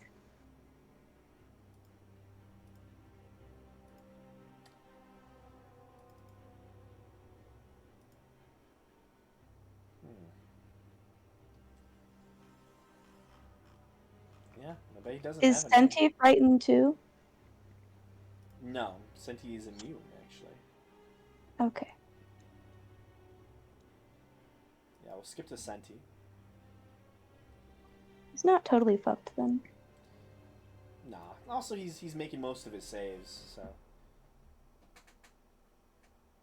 he's doing pretty good. I'm surprised he doesn't have any potions of healing on him. I don't think we have any. Yeah, we don't really buy healing potions. Fair enough. Yeah, Senti is the designated healer. Yeah, we just hope Senti and Seer will get us through.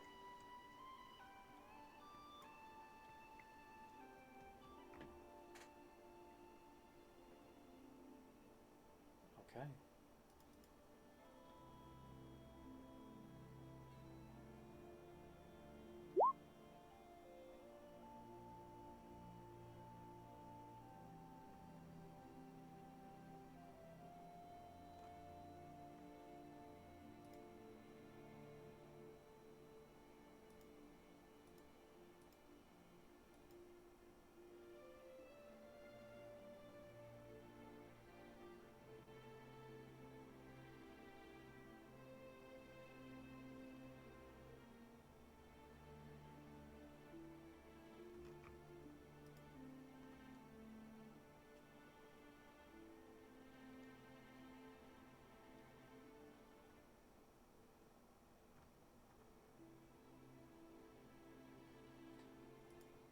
Honestly, Gamesh has like 4 potions of healing. I just realized.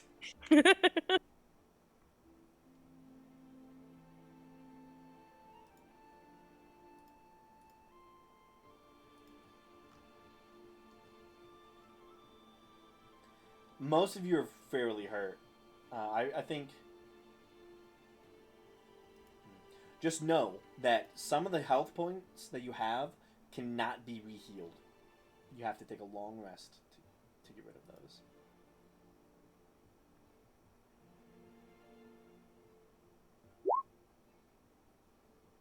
If you choose to use it. Do you have the items needed?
Ooh, nice.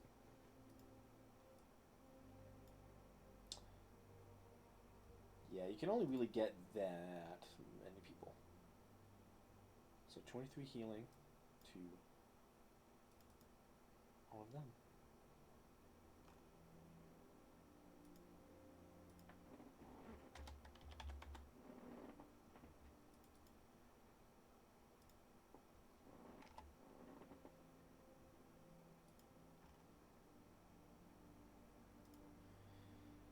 Woohoo!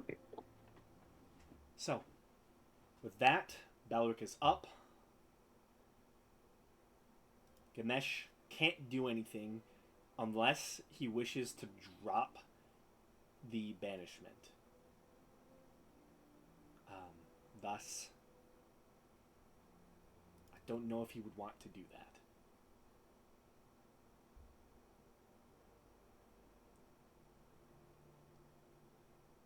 Do you all want him to do that? To attack the dragon as it's fleeing? Nah. I'm good. Yeah, I don't think it's worth it. I think we should just start running. Okay. I just realized the attack I was looking at also only does fire damage, so never mind. Yeah, Just ignore 'cause what I just said. if those things do come back, I don't want to be here for it. With that, I'm just gonna end the initiative then. You see Tea Leaf watches the dragon fly off. This just got so much harder. Follow me, we have to go through the temple now. Before the dragon sends anything else to hit us.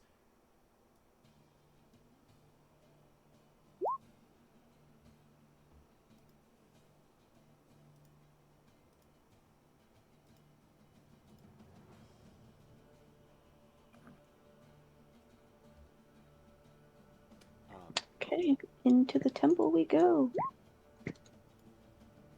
Hey guys, I gotta hop off. I can't make it. You're good. You're fine. Don't worry about it.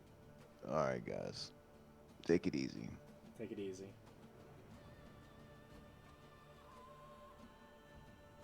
You all enter into the temple.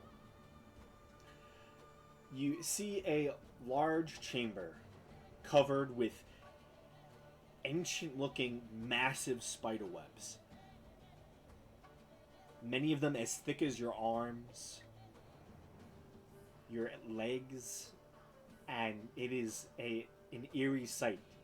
You see a small path has been cut through some of these ones over here,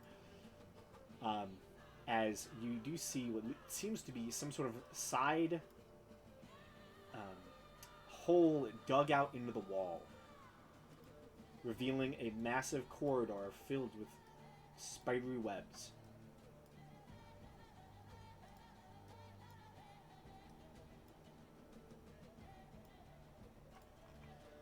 Help me break these down and we can get moving as quick as we can. Yeah, I'll take my flame blade and start cutting through. Easy Try to enough. burn him. Yeah. It takes time, but given that you're out of combat, you can take a few moments. The room is eerie and silent, and there is an overarching presence that you feel just being within this chamber.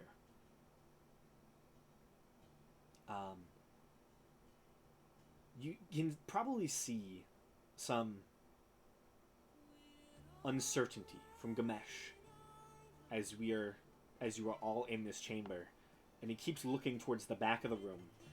You see a large circular pedestal, and behind it a massive, almost gateway, empty and devoid of anything inside of it. You can see it is ordained with spiders crawling up the sides of it, and with a single screaming open face at the very top. It is eerie and very strange. You see Gamesh keeps eyeing it, quietly and nervously.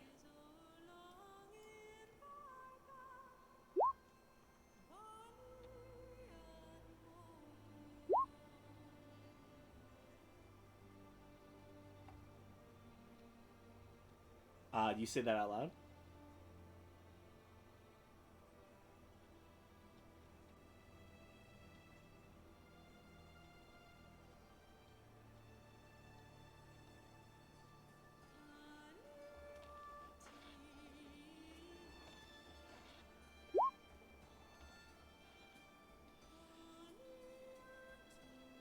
Make a religion check.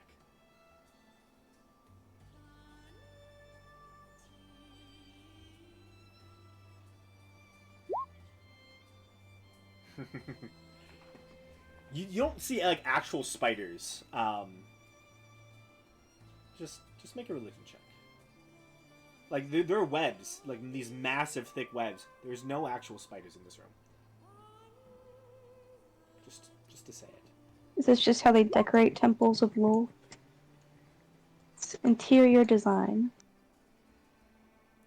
Something like that. With the 21, the depictions on the what you can only assume is a portal of some type.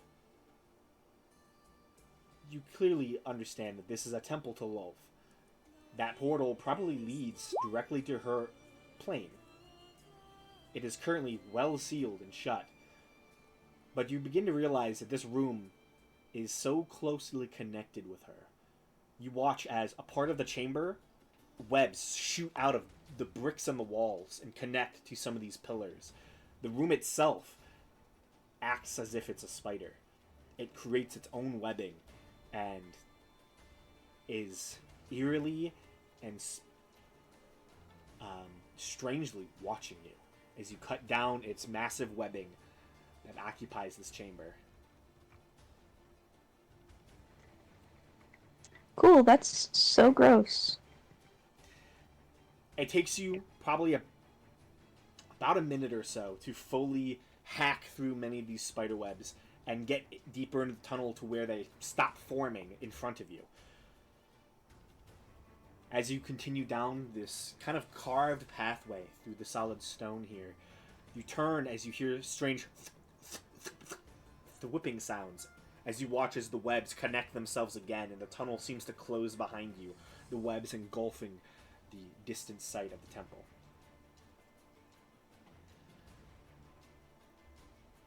At this point, Tea Leaf kind of gives a sigh of relief. Thank God we're out of there. Thank the gods, I should say. We're out of there.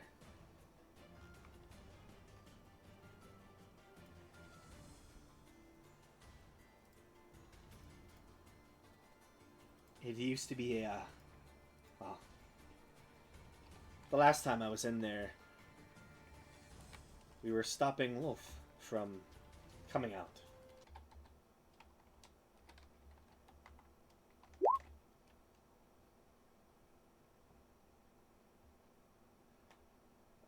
Most likely, yes. I would say don't. That portal is straight to Lilth's domain in the Abyss. One of the previous Drow Queens tried to open it. Became a Dryder herself and was possessed by the spirit of Lilth. Not a fun time.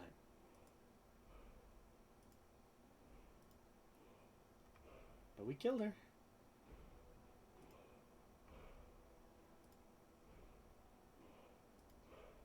Anyways. Let's keep going. I want to get as much distance between us and the dragon as possible.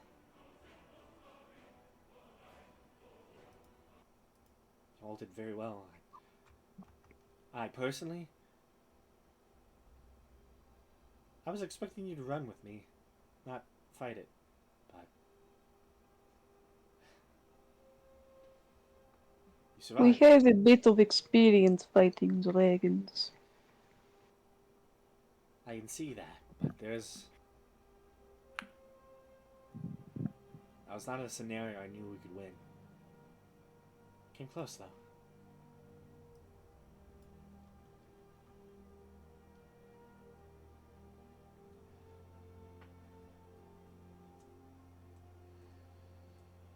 From here, we're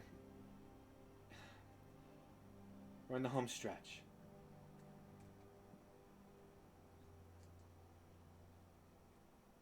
These tunnels they lead all over through the Underdark.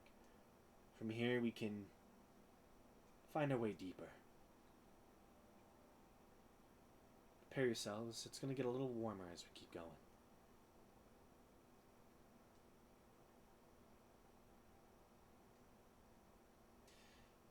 You follow Tea Leaf and Grilas for about the next hour.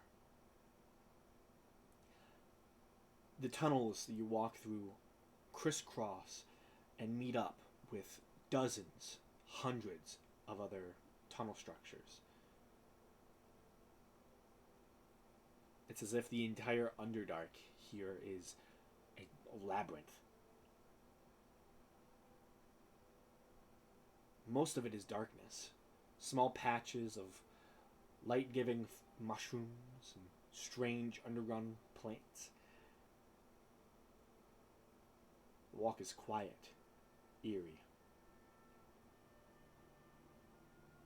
And probably about 45 minutes in, echoing a good distance through some of these tunnels, you hear the screech of those strange flame wraiths as they are tracking, seemingly.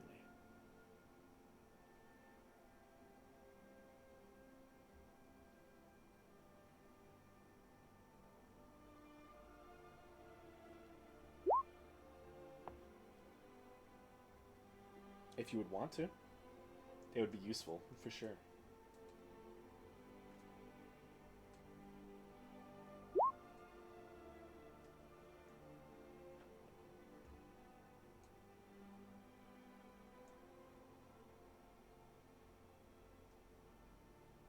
Okay. Do you cast Pass Without Trace?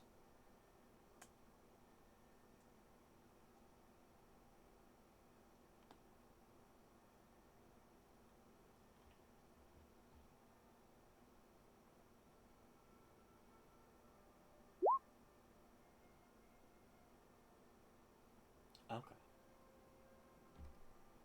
Do you summon a dryad to cast?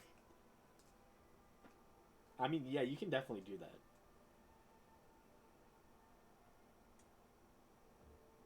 That is within your range of ability.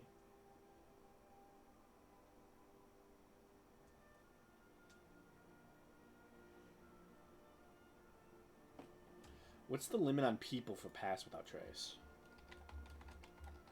It's just anyone within 30 feet of you, I think.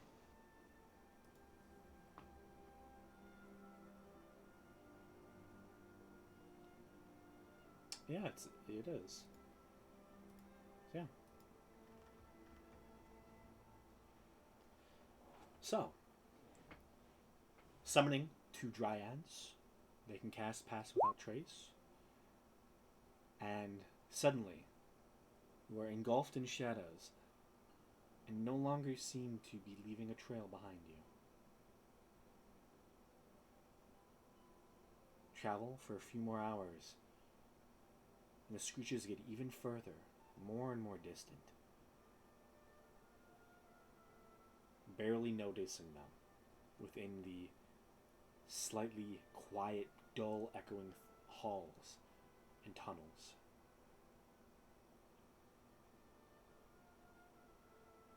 The temperature increases. You feel the warmth on your skin. Even in that previous room, it was warm. It's even hotter here.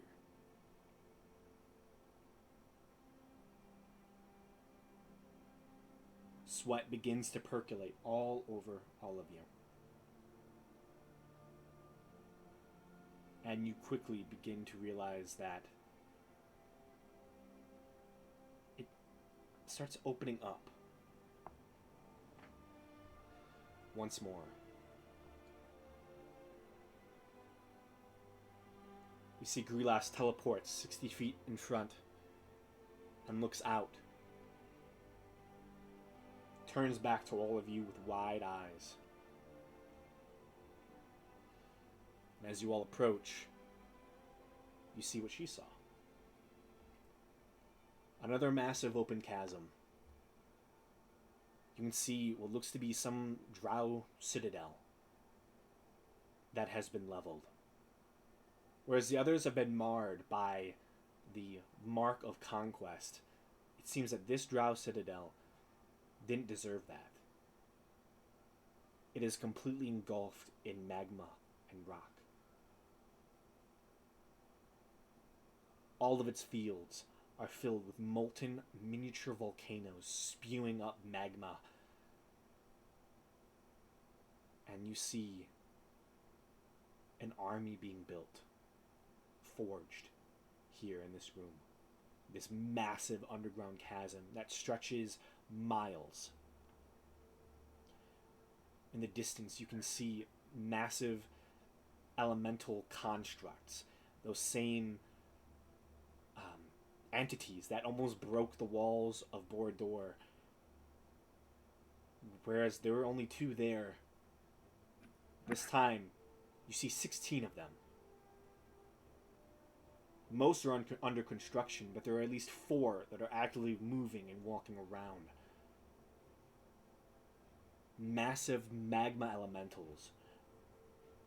You watch them burrow and pick up rock and earthy materials and throw that material into their magma pools, spreading the heat and the magma itself, raising the level of it.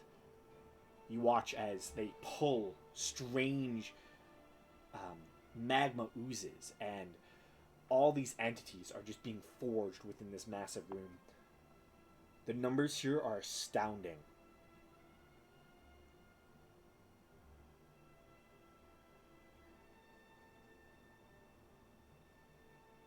Tea Leaf, eyes wide, just says to you all, they never had this many numbers the last time they did this.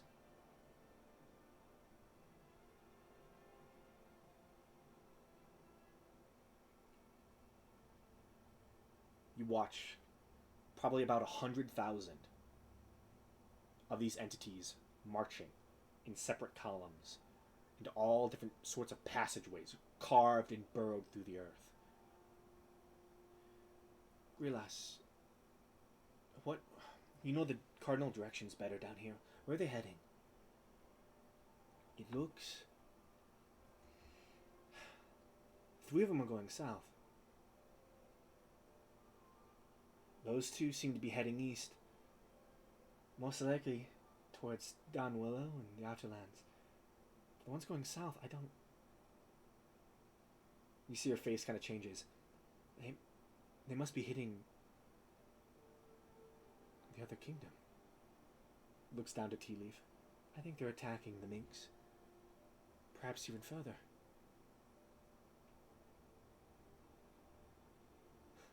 From here, they could be attacking the whole continent. We gotta go.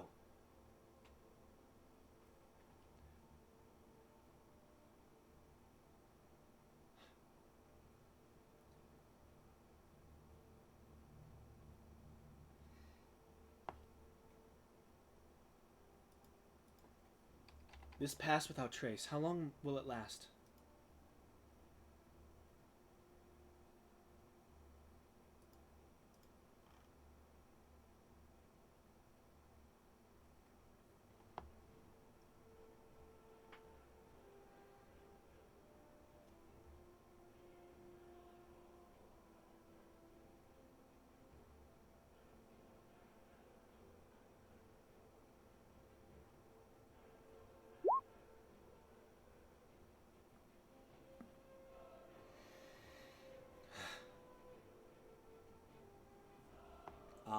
At this point, it's been about an hour of Pass Without Trace travel. You had 2 dryads, yes?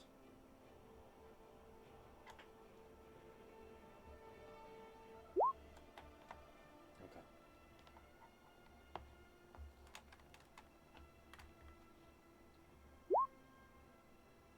Ah, okay. That might not be enough.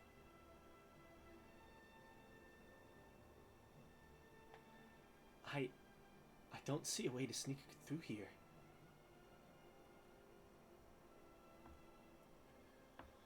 Grilas kind of looks.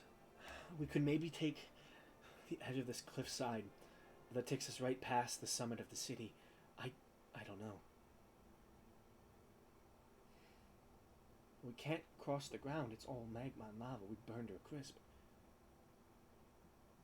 There's nothing for us to touch here.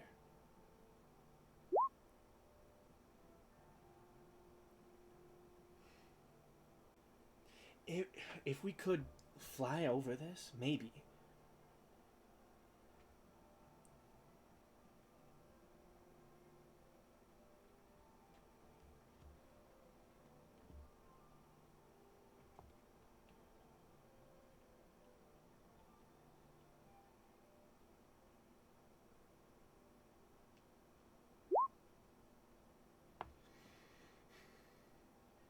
How many of us can you make fly?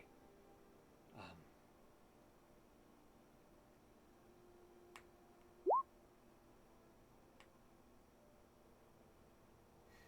okay.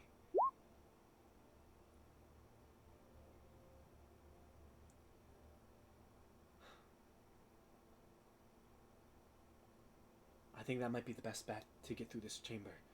I I do not want to be on the ground for this. I don't think any of us could survive it. Turn us into animals, we can fly. Stay together, we'll find the other end of this.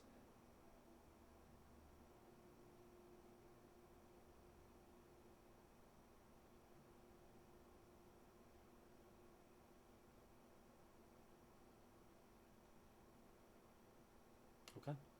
So, Senti, do you cast animal shapes? That is up to you. It is underground. However, the room itself is fully bright. There's no shred of darkness. This is a full-blown volcano at this point.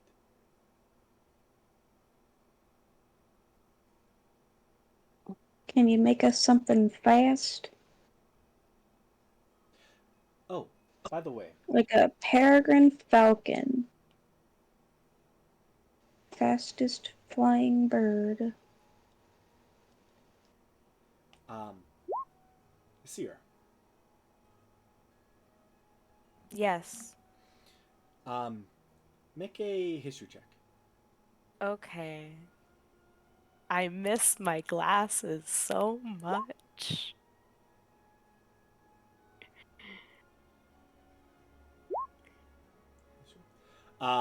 You remember the volcano? Mm-hmm. You're pretty sure that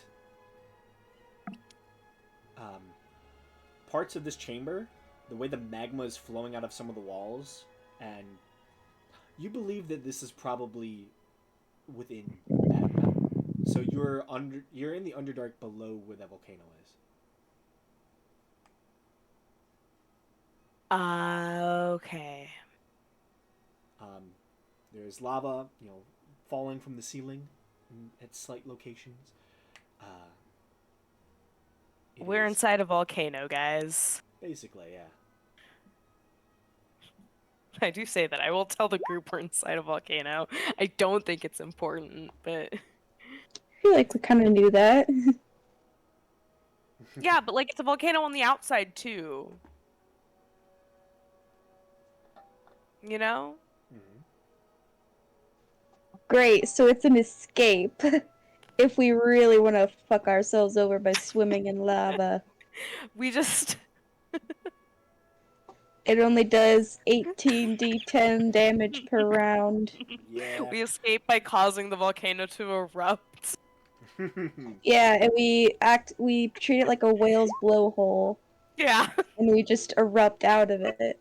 And it couldn't possibly backfire in any way. It would never kill us. Never. So, It's the perfect plan. what are you all turning into? Seems like the We get giant to owl is the choose? better decision if we want to see where we're going. Well, it's not dark in here, so we don't have to worry about that. Yeah, there is. Oh yeah. Yeah, it I is- We're forget in a that magma volcano and filled lava- with Yeah. magma.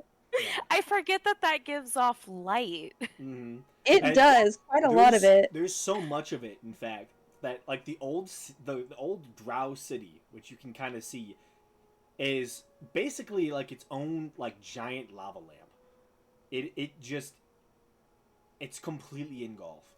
There is not a speck of livable space within that Drow city. This whole section of the Drow kingdom is just gone. Turned Rebuilding into a that stinking is ground. gonna be a nightmare. It's not a you nightmare. should- It's an impossibility. You get the You should sense. turn us into doves or Oh. pigeons. They're very heat resistant, I don't. like in the real world. I they're don't the think most D&D heat knows resistant bird. that. No, but like technically they're the most heat resistant kind of bird. So, you know, if we had to make con saves, maybe we would get advantage because science. D&D doesn't follow science. But maybe our wonderful DM would see that in the real world, pigeons and doves are very good at being hot They because they can still wouldn't actually survive a sweat. volcano. They could do it better than a regular bird. We cannot turn into elephants. Or I is feel that like an just an elephant example of elephants not following would not logic? be able to fly. Okay, I was like, elephants are not a Can you viable turn us option. into Dumbos? Dumbo the elephant so we can fly? Oh god, no. I vote for giant owls. It seems better stealth-wise. I mean, do we need stealth in a volcano? I feel That like was it's our a plan, volcano. wasn't it? I don't think we really stealth well because I think it's too bright for that. Yeah. Oh, So I well think then, eagles might be a little better because they're just faster. that's fair. Do we all have to be the same animal?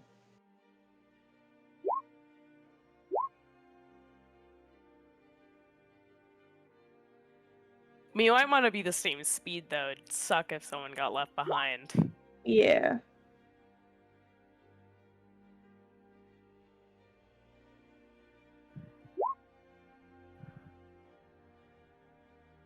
Why are swans so buff?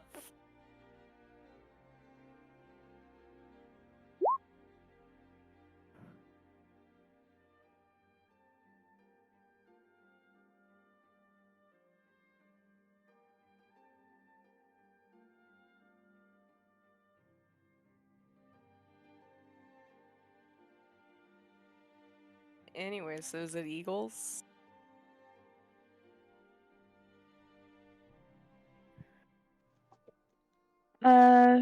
Sure.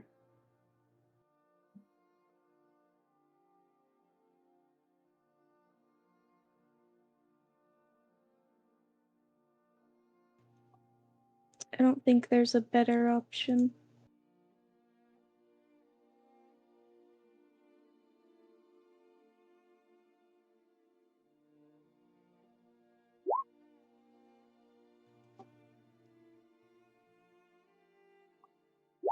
I think. Does it have more hit points than an eagle then? I don't know what an eagle has.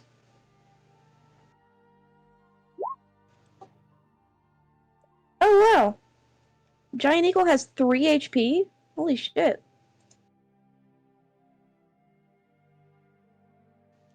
Or it's better by 3.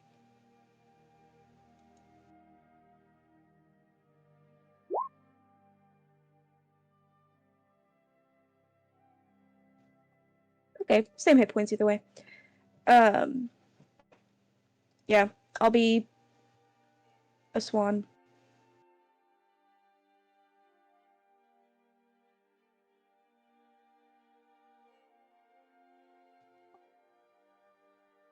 And Faradir is sad that nobody was interested in her bird fact.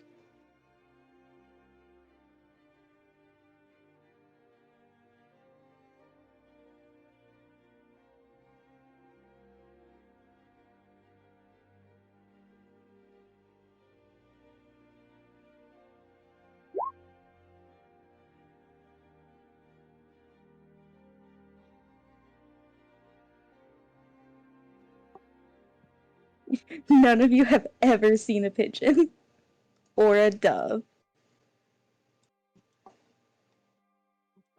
Actually, you've all probably seen more than Faradir has, because they don't live in the high climates. She's just read books before.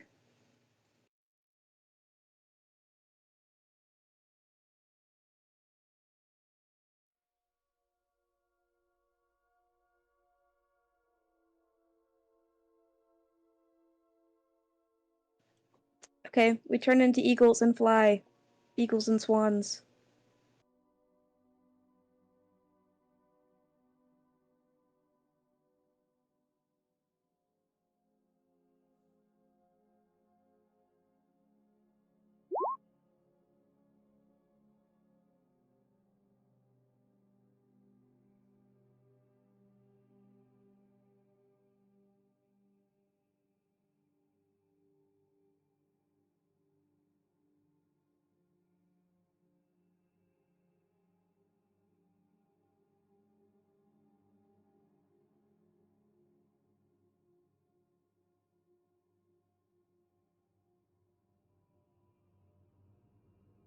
Swans, correct?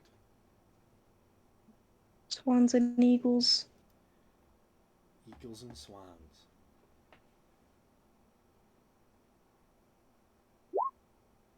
Swiggles.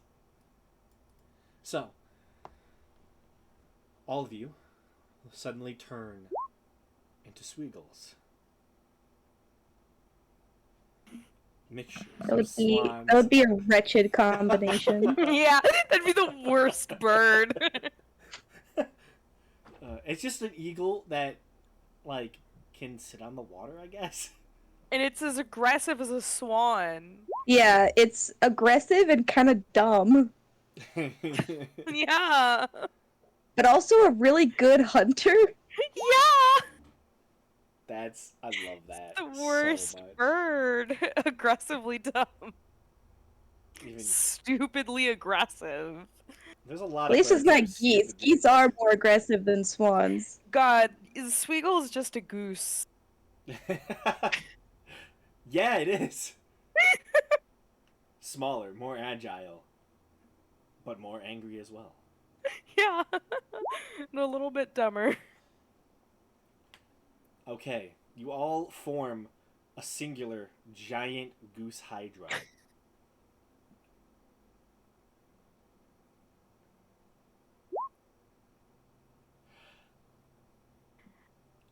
As you do so, Nice. you begin to take off, flying over this molten field. I need all of you to roll stealth checks, as you are plain, normal birds. What is... Okay, it's +3. Thank you, Cindy.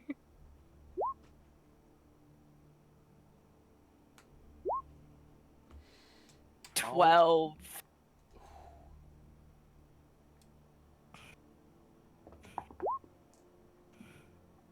Um, 17. 15. Should I use my Belric inspiration to raise our average a bit?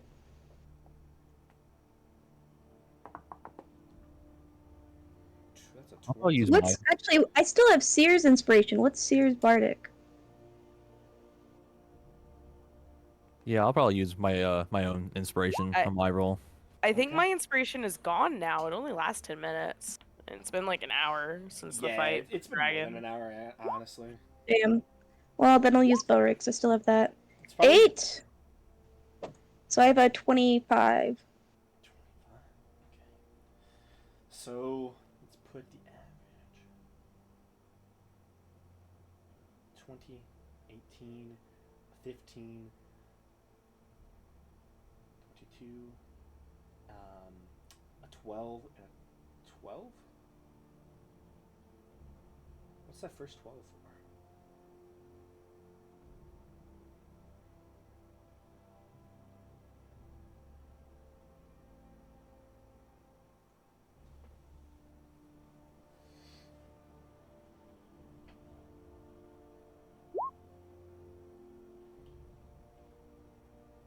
Sent to you.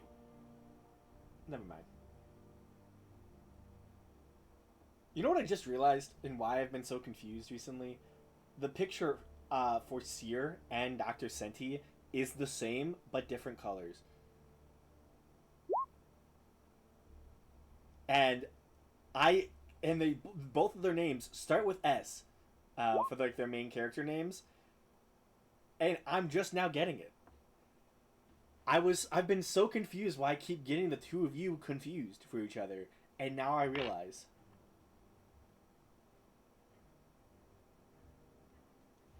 Oh, yeah. Those are the same. Yeah. I Really kept looks looking up similar at Sears at a first small 12. scale. I kept looking at the 12. I'm like, why did Senti roll twice? I was like racking my brain. I'm like, why Just did for she roll twice? funsies. Okay. That's so dumb.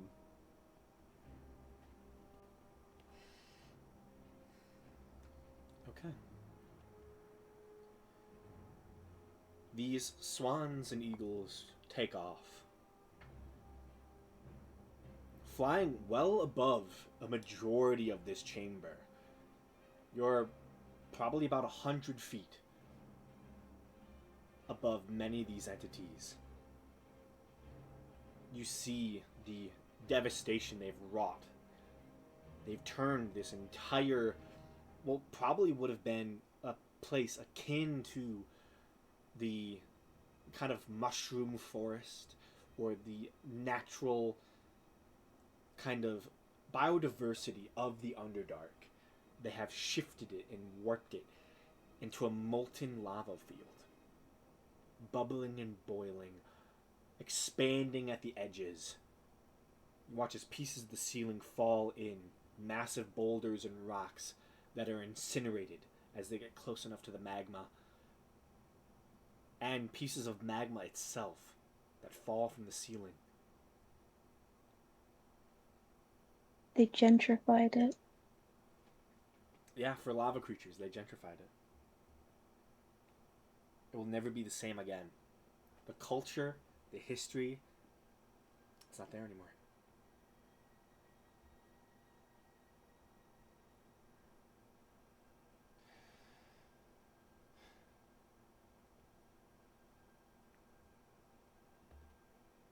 So,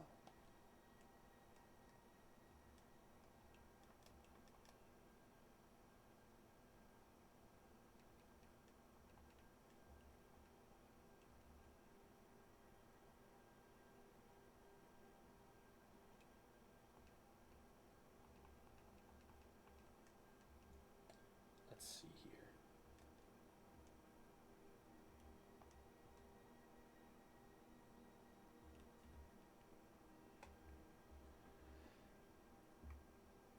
As you fly over this space,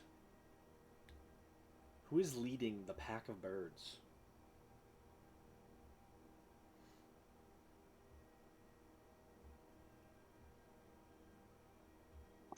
I will. Thank you. Think I probably rolled the highest.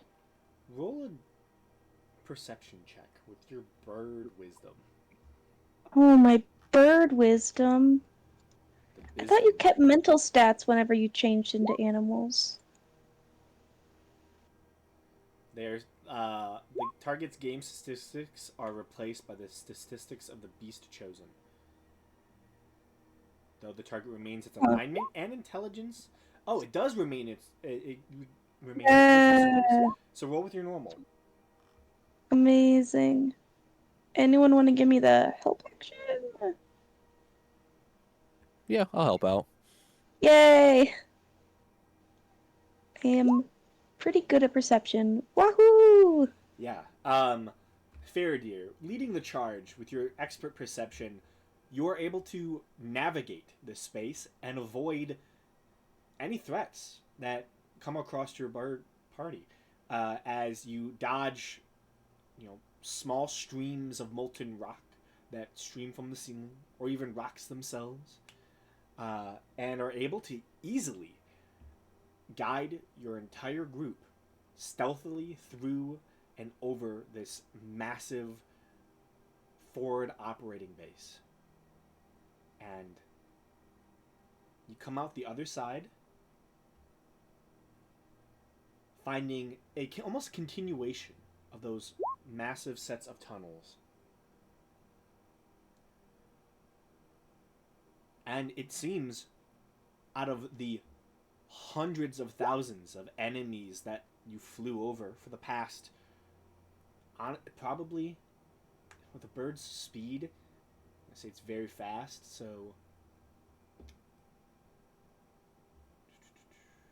let's, let me just look up.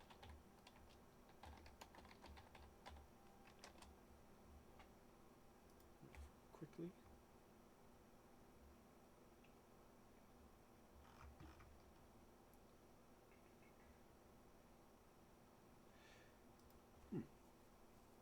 It probably only took you I'd say about an hour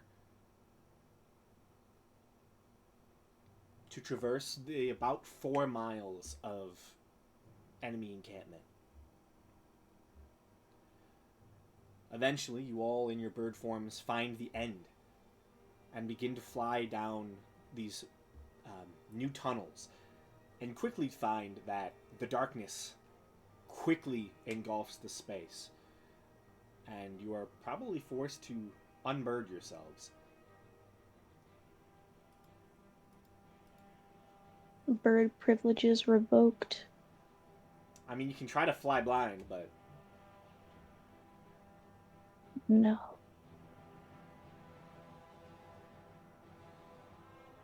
Seems like a bad idea. mm-hmm.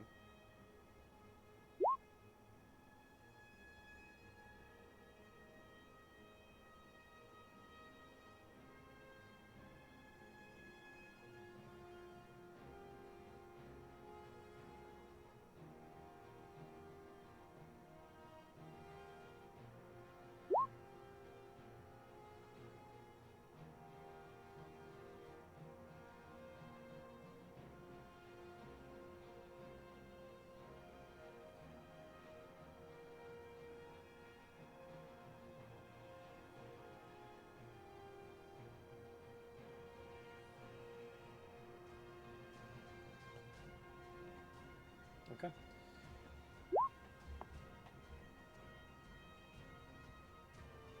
So, you shift out of your bird forms and begin traversing these tunnels once again. Having successfully escaped a very dangerous situation. And just so you know, the average, well, based on the level of your stealth checks, the DC for spotting you was a 15. I rolled a 14. Woof. So, did good.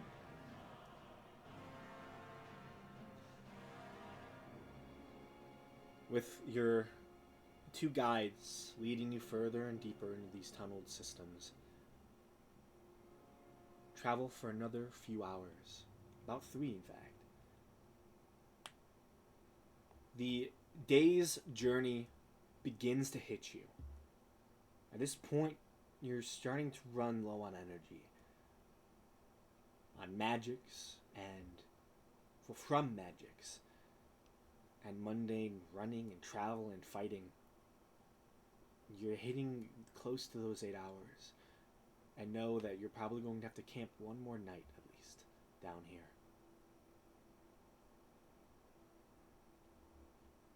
It takes a few moments traversing this space to realize that you've probably gone back on yourselves somewhere along the journey. As the pathway continues directly downwards, the Underdark itself seems to be a spiraling, carved path, only going so far into the mountain range, till it turns back on itself. This section of the Underdark, from what you can gather, is most likely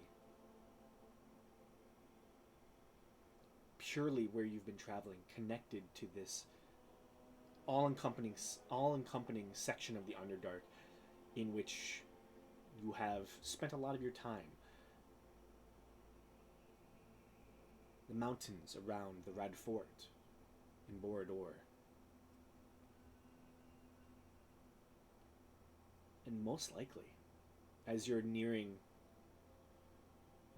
moving this far through the journey, some of you begin to feel as if, most likely, you're back to where you kind of started. Somewhere underneath where the army was left. Where you left to get down here into the Underdark. Somewhere thousands of feet above you at this point.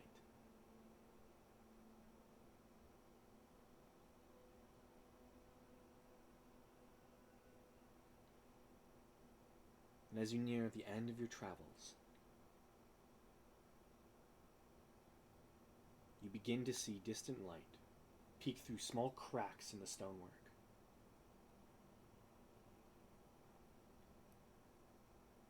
And as it opens up, you see the final chamber.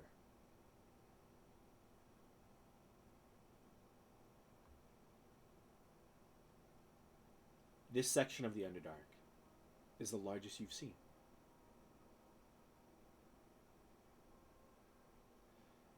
Whereas the others have been massive expanses in their own right, these massive whole outstretched caverns deep below the surface. This one, it's hard to describe. It's as if a massive open field. It has just formed here. It reminds you immediately of open expanses on the surface, as the very edges of this opening in the Underdark span hundreds of miles.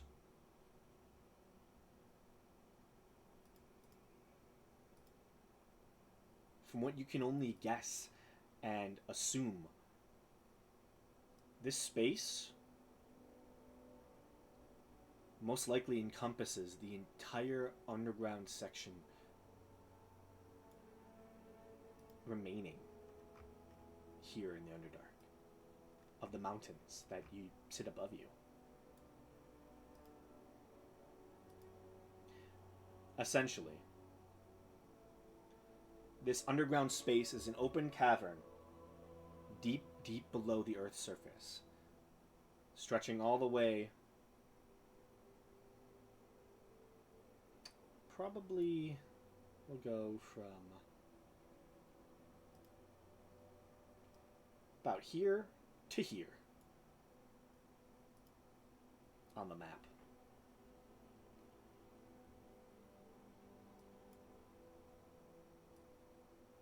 And width-wise, probably about there. The distance is astounding. You do see major blockages, massive columns of earth and rock that do block some points of view, but from what you can see, this just spreads out massively. Multiple societies, cities, and kingdoms could live down here. And you see evidence of it. Distant flaming strongholds of your enemy.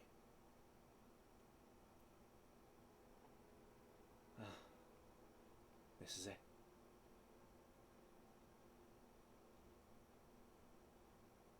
His old stomping grounds should be over there in that direction.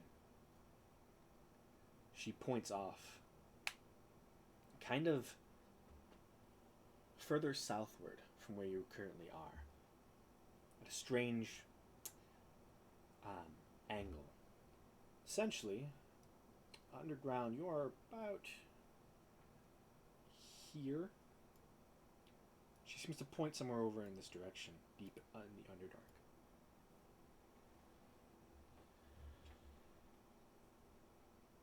You see molten rock, waterfalls of magma. He'll be over there.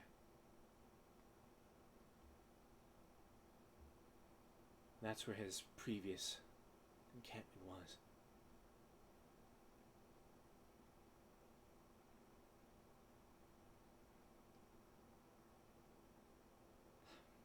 There's some armies, but not as much as the previous chamber.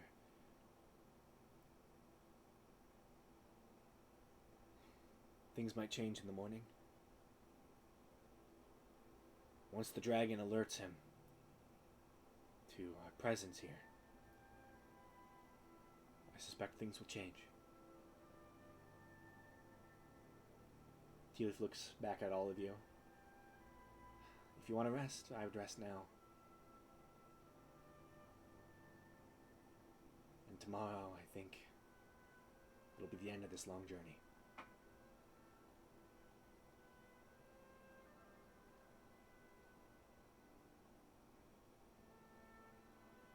Do you all choose to rest?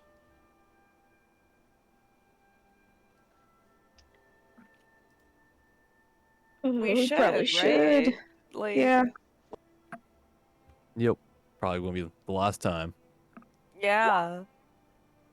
We're gonna need all we can have. Okay.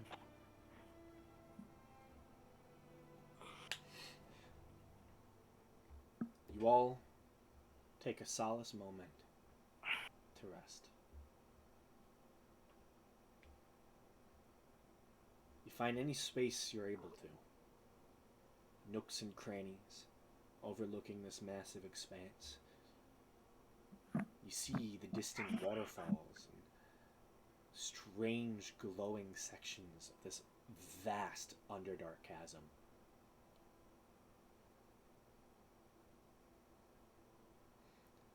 For surface dwellers, not much is known about the Underdark, how it could be so powerful and expansive.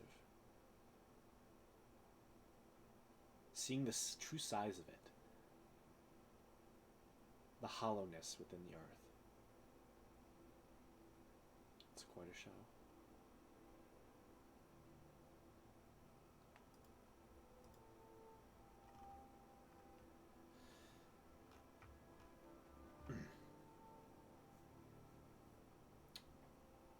So,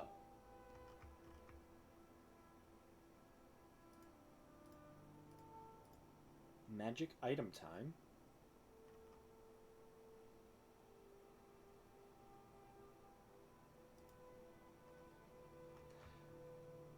Through Mebehi's use of Cabal's Ruin, it exalts over the course of the night.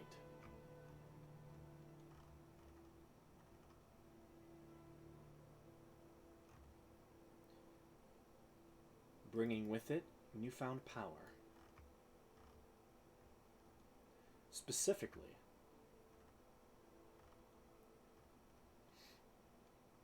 gaining more charges.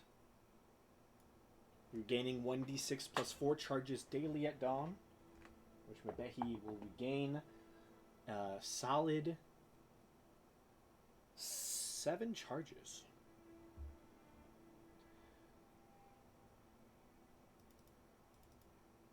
Which puts her at max, and then she turns it to 10, so Mebehi is at 10 charges as of now. That is merely all the item does.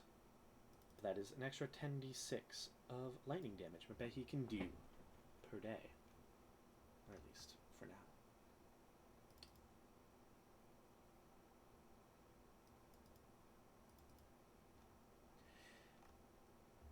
The armor that Faradir wears, it has protected you greatly, Faradir. Oh shit. The markings on it, the abrasions, the effort that Felgadamine went through to essentially get rid of the true beauty of this armor as the night fades, flecks away. What was the level of the armor you had?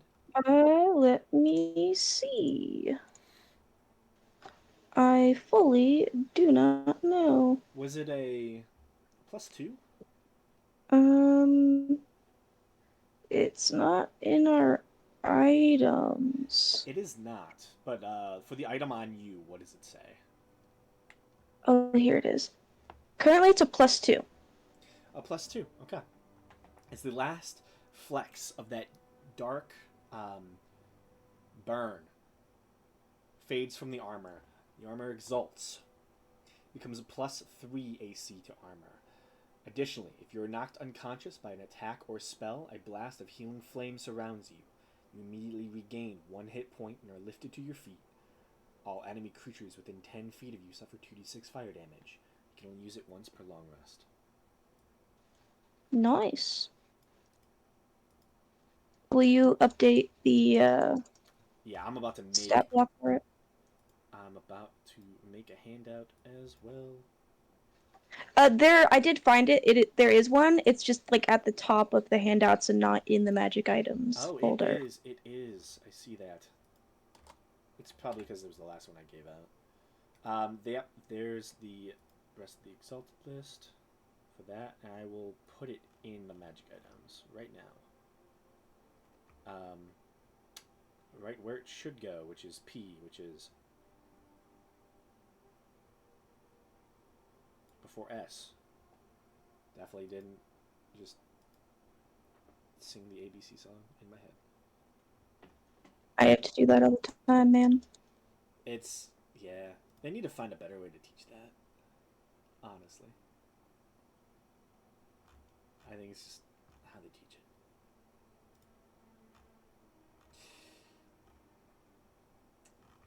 Okay. Next is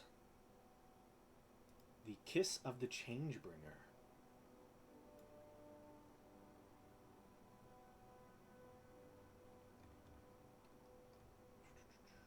Where is that?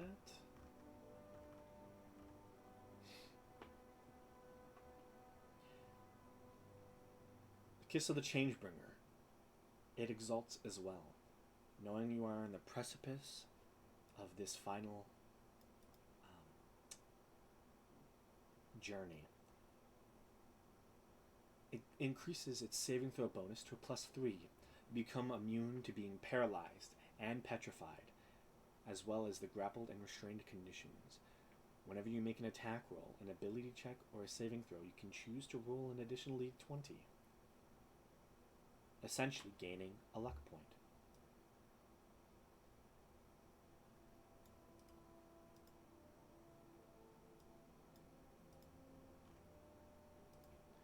That is updated on the stat block for you, Seer.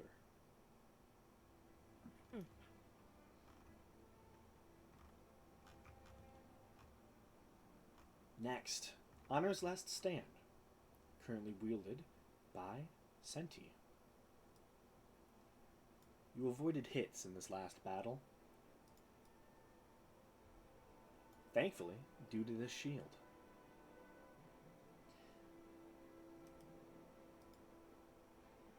Honor's Last Stand exalts, giving you a +3 bonus to AC instead of the +2.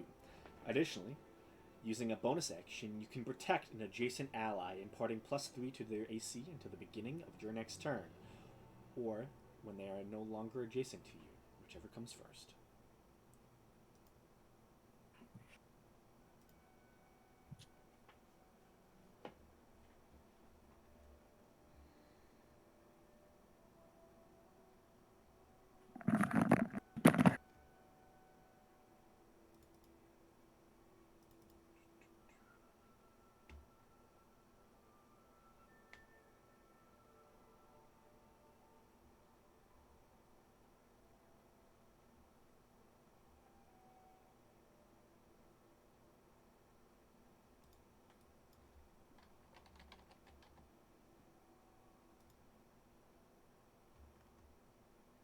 So,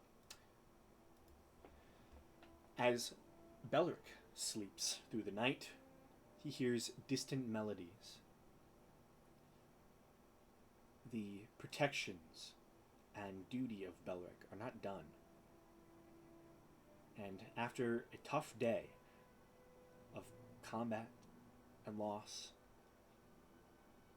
you hear the soft music and awake to find the strings of Melil themselves become exalted. Gives you a +3 enchantment.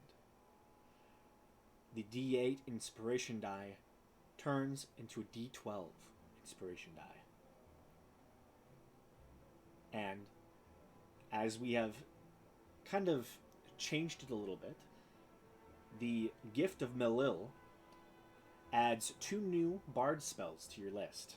Level 3, and you can choose the 2 of them. I want to make sure there's something you will potentially use in combat or in questing.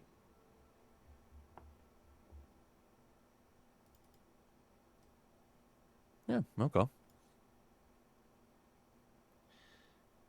And last but not least, even though he is not here, the Spire of Dragons, the staff the last one to exalt, exalts itself. This one has been on the precipice for a long time. And finally, after being wielded by so many others, it itself exalts. The staff's charges change to a maximum of 20, regaining d6 plus 4 instead of a d6 plus 2 daily at dawn. Adds the following spells to the list that the staff may cast: Chain Lightning and Prismatic Spray. And while holding the staff, Ganesh now gains a +1 bonus to spell attack rolls and spell save DC.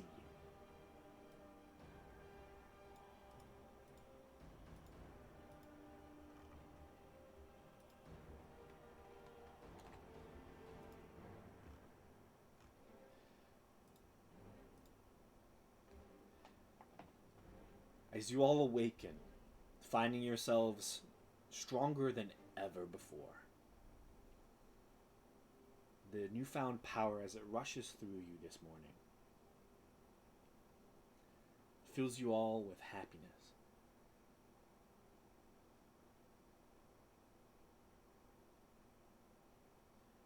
As you know what this day, will bring you. You see others have awoken earlier before you. Grilas and Tea Leaf look out over the massive expanse. And as you all go to join them, it seems they were right. The dragon itself seemed to have alerted Garishtal to a presence here. And over the course of the night, this somewhat empty, massive space has been fortified.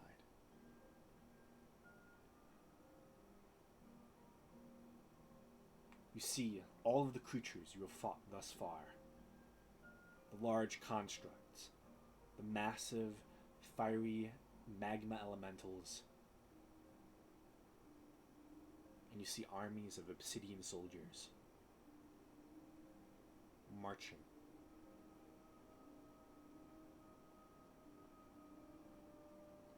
Well, we were right. But it's time.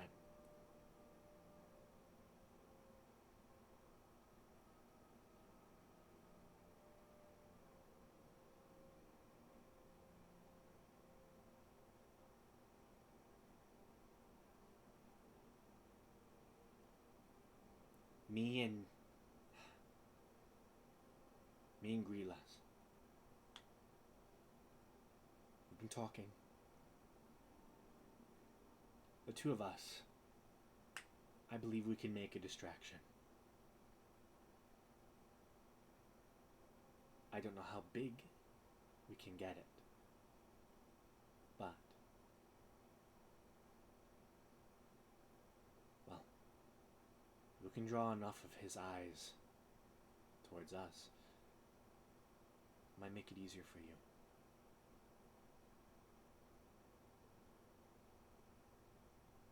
The path is simple.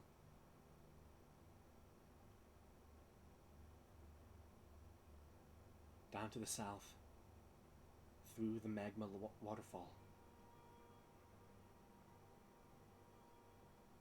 into his domain.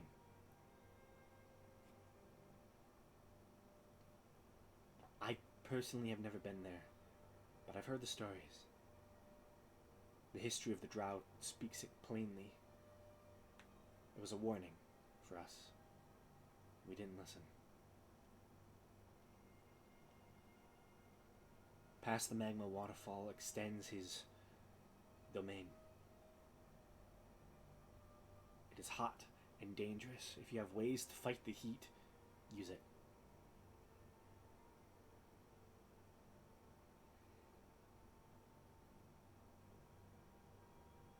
His main chamber. You'll know it when you see it. They say it's ringed with obsidian. 200 feet tall. I'd say yeah. Chad is... he's a pet. I will not kill him. He is the mascot of the party. He is immortal.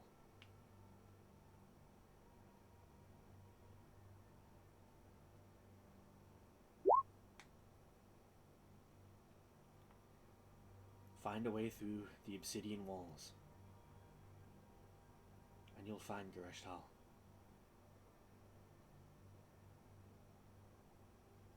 Whatever tricks you have up your sleeve, be ready to use them. Don't hold on to anything. Let him have it. We wish you luck. Now, I think it's time to bid adieu. She nods towards all of you. She reaches into her satchel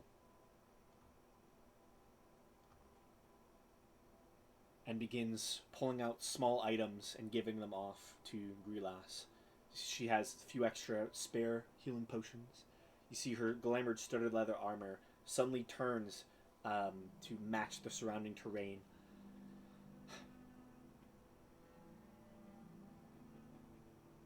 I've been saving this for a while, Grilas. But let's use it wisely. And she pulls out from her satchel what looks to be a small satchel of almost looks like strange round sticks tied together in a big bundle.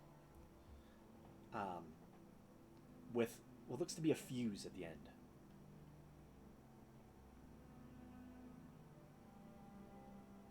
Are they red sticks? Yes.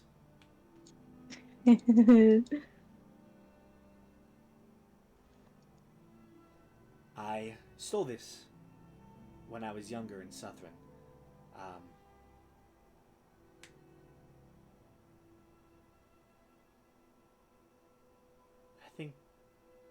I think I'm going to use it on one of those. And she points to one of the large, moving colossus entities that is, piloted by one of the obsidian soldiers of Gereshtal.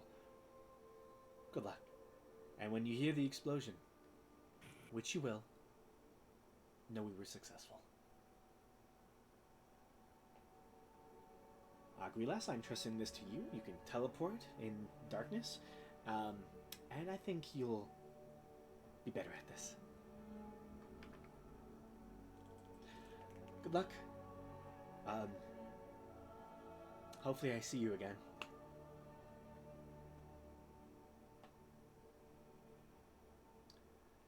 Hopefully. And if I don't survive, you can have my house.